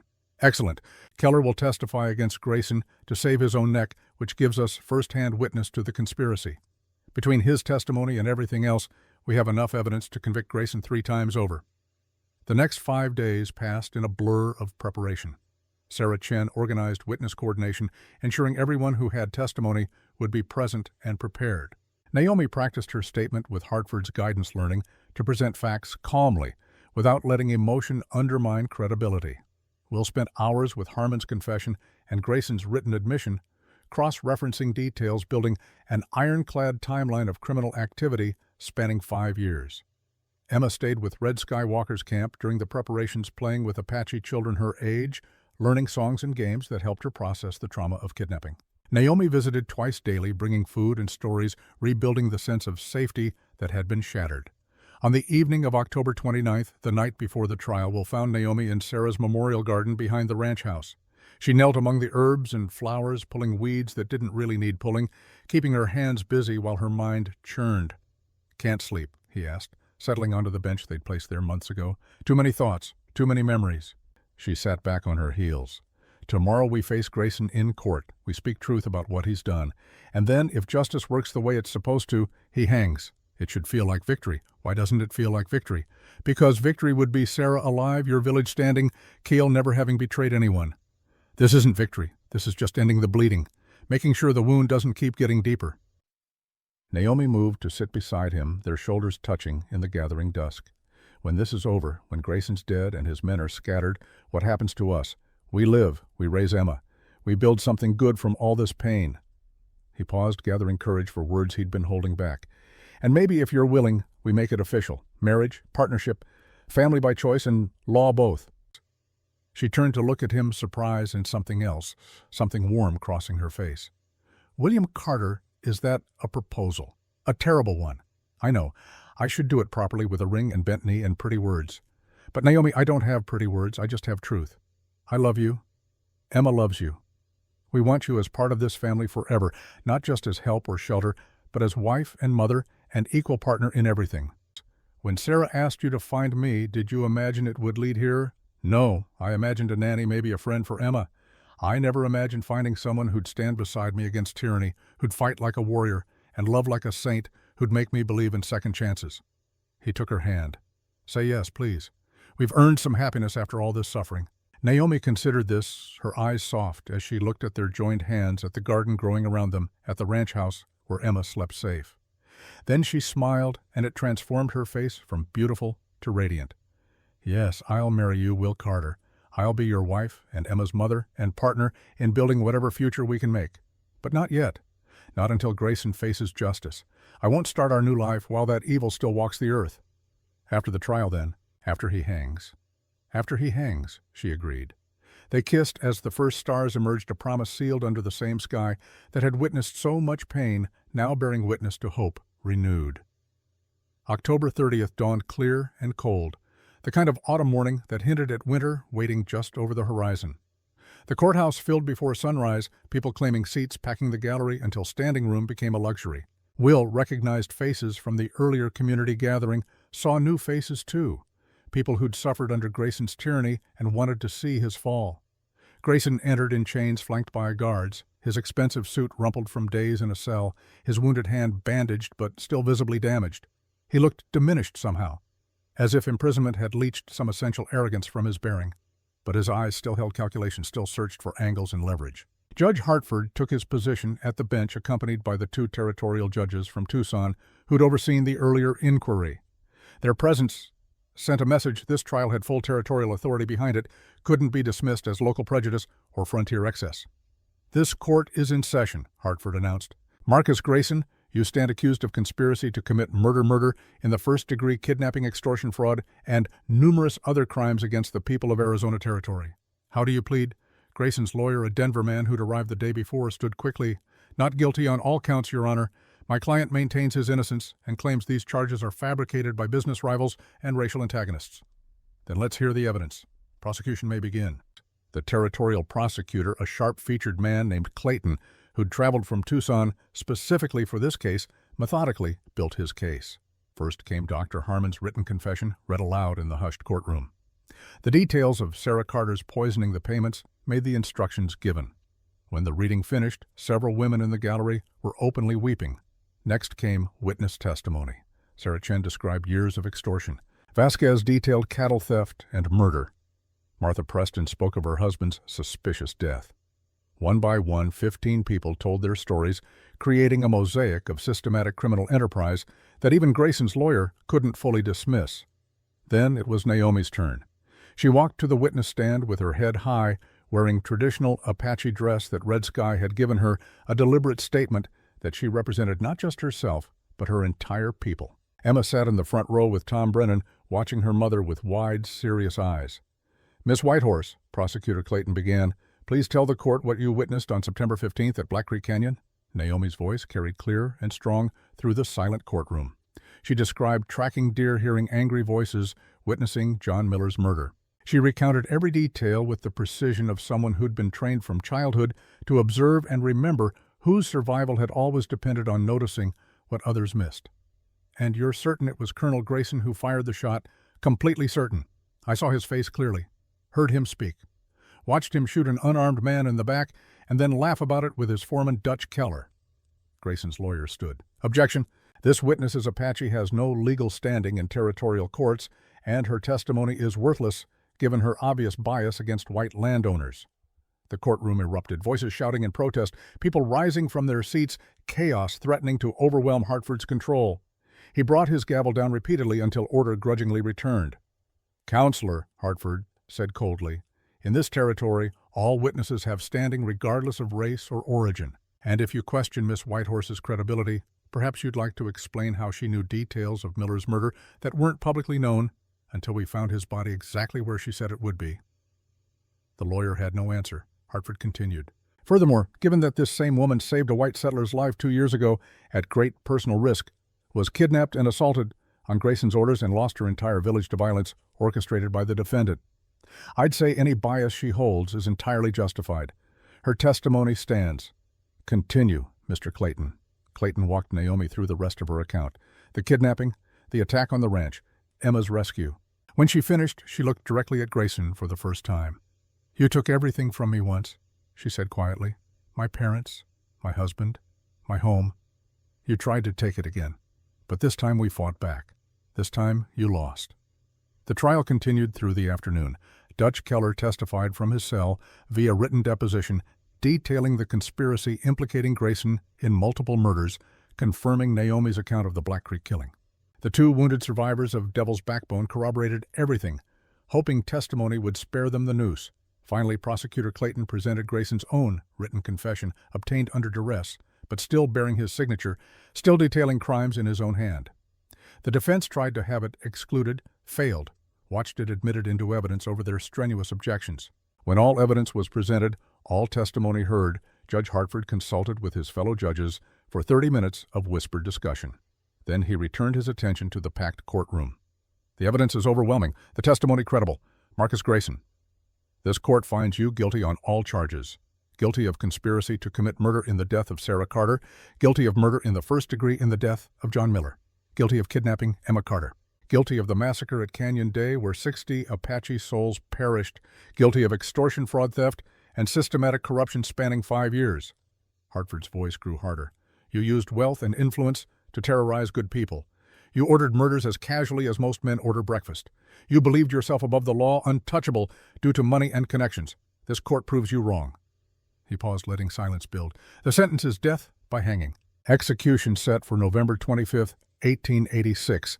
And may God have mercy on your soul, because this court has none to offer. You've earned every second of the rope." The courtroom exploded into applause and cheers.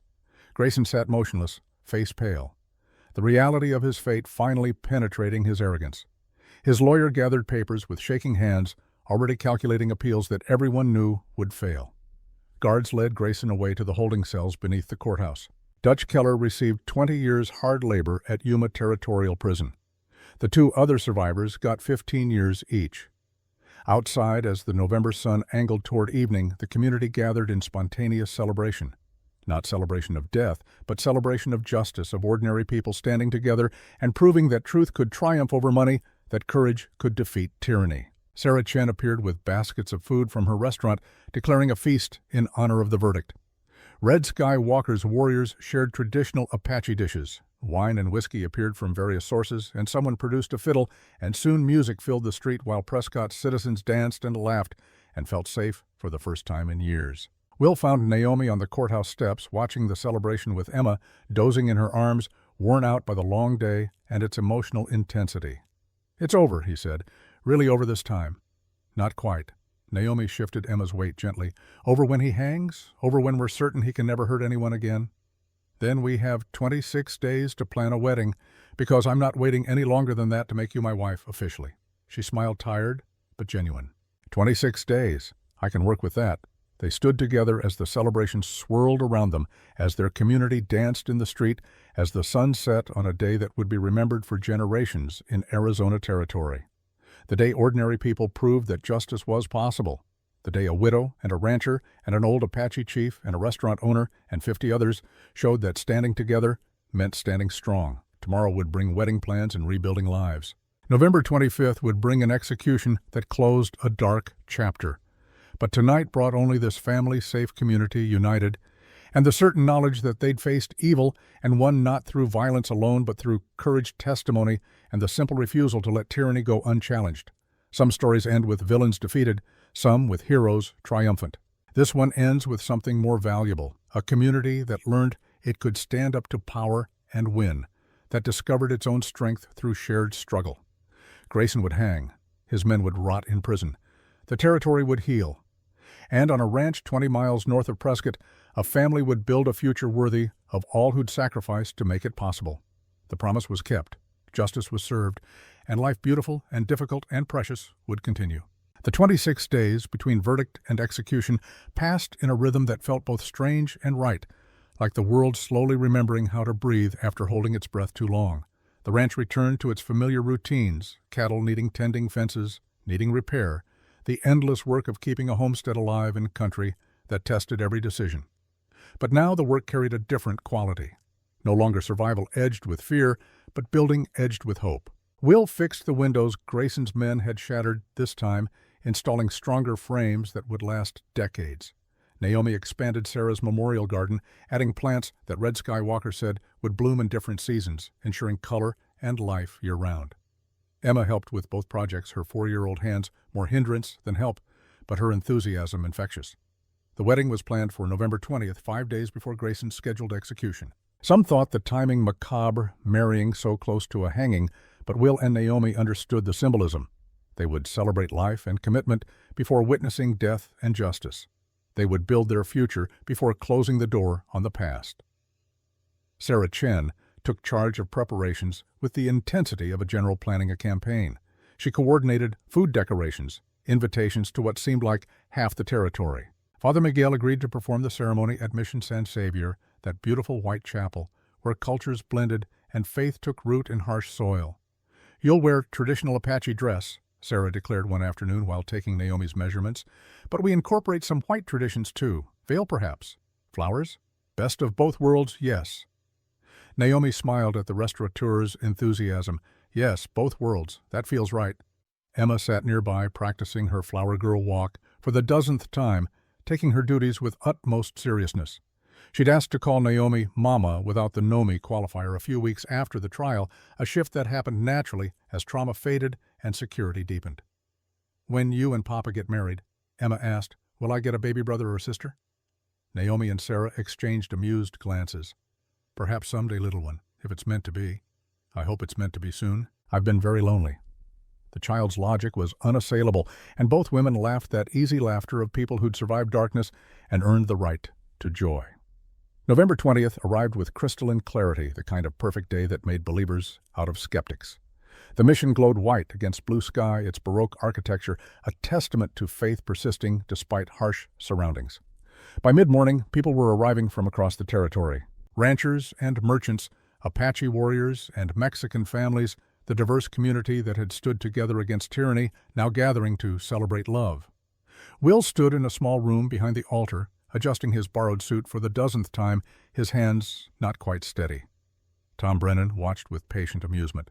"You faced down a cattle baron and an army of hired guns without flinching," Tom observed. "Why are you nervous about marrying a woman who clearly loves you?" "Because facing Grayson was simple. Kill or be killed, win or lose. This is complicated. This is promising forever to someone who deserves better than a broken-down rancher with a small piece of land and too many memories." "Will she chose you?" Stop questioning her judgment. Before Will could respond, Red Skywalker entered, resplendent in full ceremonial dress, his weathered face serene. "It is time. The bride is ready. Are you prepared to make your vows?" Will took a deep breath, thinking of Sarah, of the promise he'd made to find Naomi, of the journey that had led from tragedy to this moment. "Yes, I'm ready." The mission chapel was packed beyond capacity, every pew filled, people standing along walls and spilling into the courtyard. Will took his position beside Father Miguel and waited, his heart hammering, but his hands finally steady now that the moment had arrived. Then the music began, guitar and Apache flute blending traditional wedding march with native melodies, and everyone stood. Emma appeared first, walking with careful precision down the aisle, scattering flower petals with methodical seriousness. She wore a white dress, incorporating both Anglo lace and Apache beadwork, Sarah Chen's masterpiece of cultural fusion. When she reached the front, she looked at Will and whispered loudly, "I did it perfect, Papa. You did, little bird, perfect." Then Naomi appeared, and the world narrowed to just her. She wore a traditional Apache dress, deerskin decorated with intricate beadwork, telling stories of her people, her heritage, the strong women who'd come before. Her long black hair was loose woven with desert flowers. She carried no bouquet, needed no adornment beyond her own natural grace, and the love shining in her eyes. Red Sky Walker walked beside her, his hand on her arm, his face showing the pride of a father giving away something precious. They moved down the aisle slowly, and when they reached the altar, Red Sky placed Naomi's hand in Will's with ceremonial formality. "In my culture," Red Sky said, his voice carrying through the silent chapel, "marriage is not just between two people. It is between families, between communities, between the spirits of ancestors and the promise of children yet to come. I give my niece to this good man, knowing he will honor her, protect her, and walk beside her as an equal. This is how it should be." Father Miguel began the ceremony, his words blending Catholic ritual with Apache blessings, creating something that honored both traditions. He spoke of love as sacrifice and service of marriage as covenant between people and community and God and future. "William Carter," Father Miguel said, "do you take this woman to be your wife, to honor and cherish in sickness and in health for as long as you both shall live?" Will's voice was steady, carrying all the conviction in his heart. "I do, and I vow more than this. I vow to honor Sarah's memory by giving Emma the mother she deserves. I vow to stand with Naomi against all that comes to be her partner in joy and sorrow. I vow to build a future worthy of all we've lost, worthy of the second chance we've been given. I vow to love you, Naomi Whitehorse, every day of my life, in ways both large and small until my last breath." "Naomi Whitehorse," the priest continued, "do you take this man to be your husband, to honor and cherish in sickness and in health for as long as you both shall live?" Naomi's eyes never left Will's. "I do, and I vow to honor Thomas's memory by choosing life over mere survival. I vow to raise Emma as my own daughter, teaching her strength and kindness. I vow to be Will's partner in all things, to build with him a family that honors both where we've come from and where we're going. I vow to love you, William Carter, with all that I am and all that I'll become until the stars fall from the sky." Father Miguel smiled. "Then, by the power vested in me, by the territory of Arizona, and by God above, I pronounce you husband and wife. William, you may kiss your bride." Will pulled Naomi close and kissed her, sealing promises made in front of community, and God making official what their hearts had known for months. The chapel erupted in applause and cheers, and when they finally drew apart, both were laughing through tears. Emma pushed between them, demanding to be included, and they lifted her together, the child who'd brought them together held between them as they walked back down the aisle as a family complete. The celebration moved to the ranch, where tables groaned under food from every culture represented in their community. There was music and dancing, speeches and toasts, laughter that rang across the desert like a benediction. As the sun began its descent, Will and Naomi slipped away from the celebration for a moment of peace in Sarah's memorial garden. "Do you think she approves?" Naomi asked softly, touching the lavender Sarah had loved. "I think she orchestrated all of this. From that blizzard 3 years ago to her last words, Sarah knew exactly what she was doing. And Thomas. He'd be happy I kept my promise to live fully." They stood together in the fading light, two people who'd found each other through tragedy and built something beautiful from ruins. In the distance, they could hear the celebration continuing, Emma's laughter rising above the music, Red Sky Walker's deep voice telling stories, the community continuing to thrive. 5 days later, on November 25th, Marcus Grayson hanged at sunrise. Will and Naomi didn't attend. They stayed at the ranch with Emma, choosing not to witness death even when it was justified. But Tom Brennan went along with many who'd suffered under Grayson's tyranny, wanting to see justice completed. Tom returned at midday with a simple report. "It's done." He went quietly. No last words, no dramatic speeches. The territorial marshal confirmed death at 6:47 a.m. Grayson's buried in the prison cemetery. His lawyers filed no successful appeals. It's finished. Will nodded, feeling something release in his chest that he hadn't known was still tight. "Thank you for going, for witnessing it." Someone had to. Someone who'd remember why it mattered. Tom paused. "Sarah Chen wants you to know there's a gathering tonight at her restaurant. Not celebration, just closing the chapter. She thinks it's important." They went, taking Emma with them. The restaurant was filled with familiar faces, people who'd testified, who'd stood together, who'd proven that ordinary courage could defeat extraordinary evil. No one cheered Grayson's death, but everyone acknowledged what it meant. Safety, justice, the ability to build futures without fear. Judge Hartford raised a glass.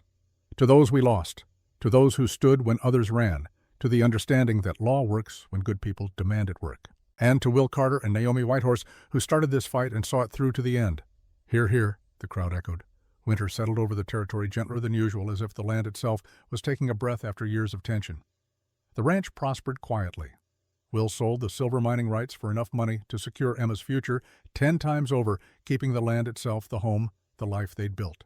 Naomi taught Emma her letters and numbers, Apache words and tracking skills, the accumulated wisdom of generations. The child grew confident and curious, her nightmares fading, her laughter coming easily.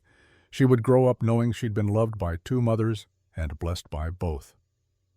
One evening in late January, as Will and Naomi sat by the fire with Emma asleep in the next room, Naomi spoke quietly. "I think I'm pregnant." Will looked at her, surprise and joy and fear all mixing together. "You think the signs are there. It's early, maybe 2 months, but yes, I think we're having a baby." He pulled her close, feeling her heart beat against his chest, feeling the miracle of life continuing, despite everything that had tried to stop it. "Emma will be thrilled. She's been asking for a sibling since the wedding." She has her mother's wisdom, both of them, knowing that family grows through love, not just blood. The baby came in August, a boy they named Thomas William, honoring both the husbands who'd loved these women and given permission for new love to bloom. Emma was entranced by her baby brother, appointed herself his protector and teacher, narrating everything she did in case he needed to learn it. 2 years later, another child, a girl they named Sarah, after Will's first wife, and the promise she'd extracted. Emma taught her sister the same lessons Naomi had taught her, creating a chain of wisdom passing from generation to generation. The ranch endured, the family thrived, and on quiet evenings when the desert wind whispered through canyon walls and stars wheeled overhead in their ancient patterns, Will and Naomi would sit in Sarah's memorial garden and remember.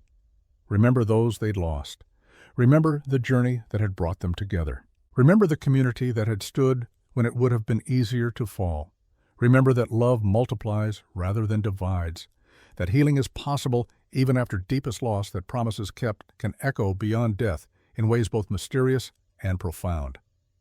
Emma grew into a woman who spoke 3 languages, who could track deer and argue law, who understood that strength came in many forms. She married an Apache warrior, and a white rancher's son couldn't choose between cultures, so she honored both, teaching her own children that heritage was wealth, not burden.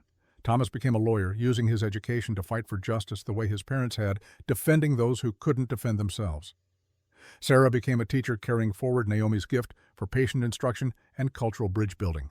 And years later, when Will and Naomi were old and gray, sitting on the porch of the ranch that had witnessed so much pain and joy, Emma came with her children to hear the story one more time. "Tell us how you met," the grandchildren begged. "Tell us about the promise and the blizzard and the brave things you did." So Naomi told it, the story polished smooth by repeated telling, but never losing its essential truth. The blizzard that brought her to Sarah. The journal entry that brought Will to her. The evil man who'd tried to destroy them all, and the community that had stood together to stop him. And Mama Sarah, Emma added, because she always added this part, she knew. Somehow she knew that Mama Naomi would save me just like she saved her. She trusted that love could multiply, that family could grow, that promises could be kept even beyond death.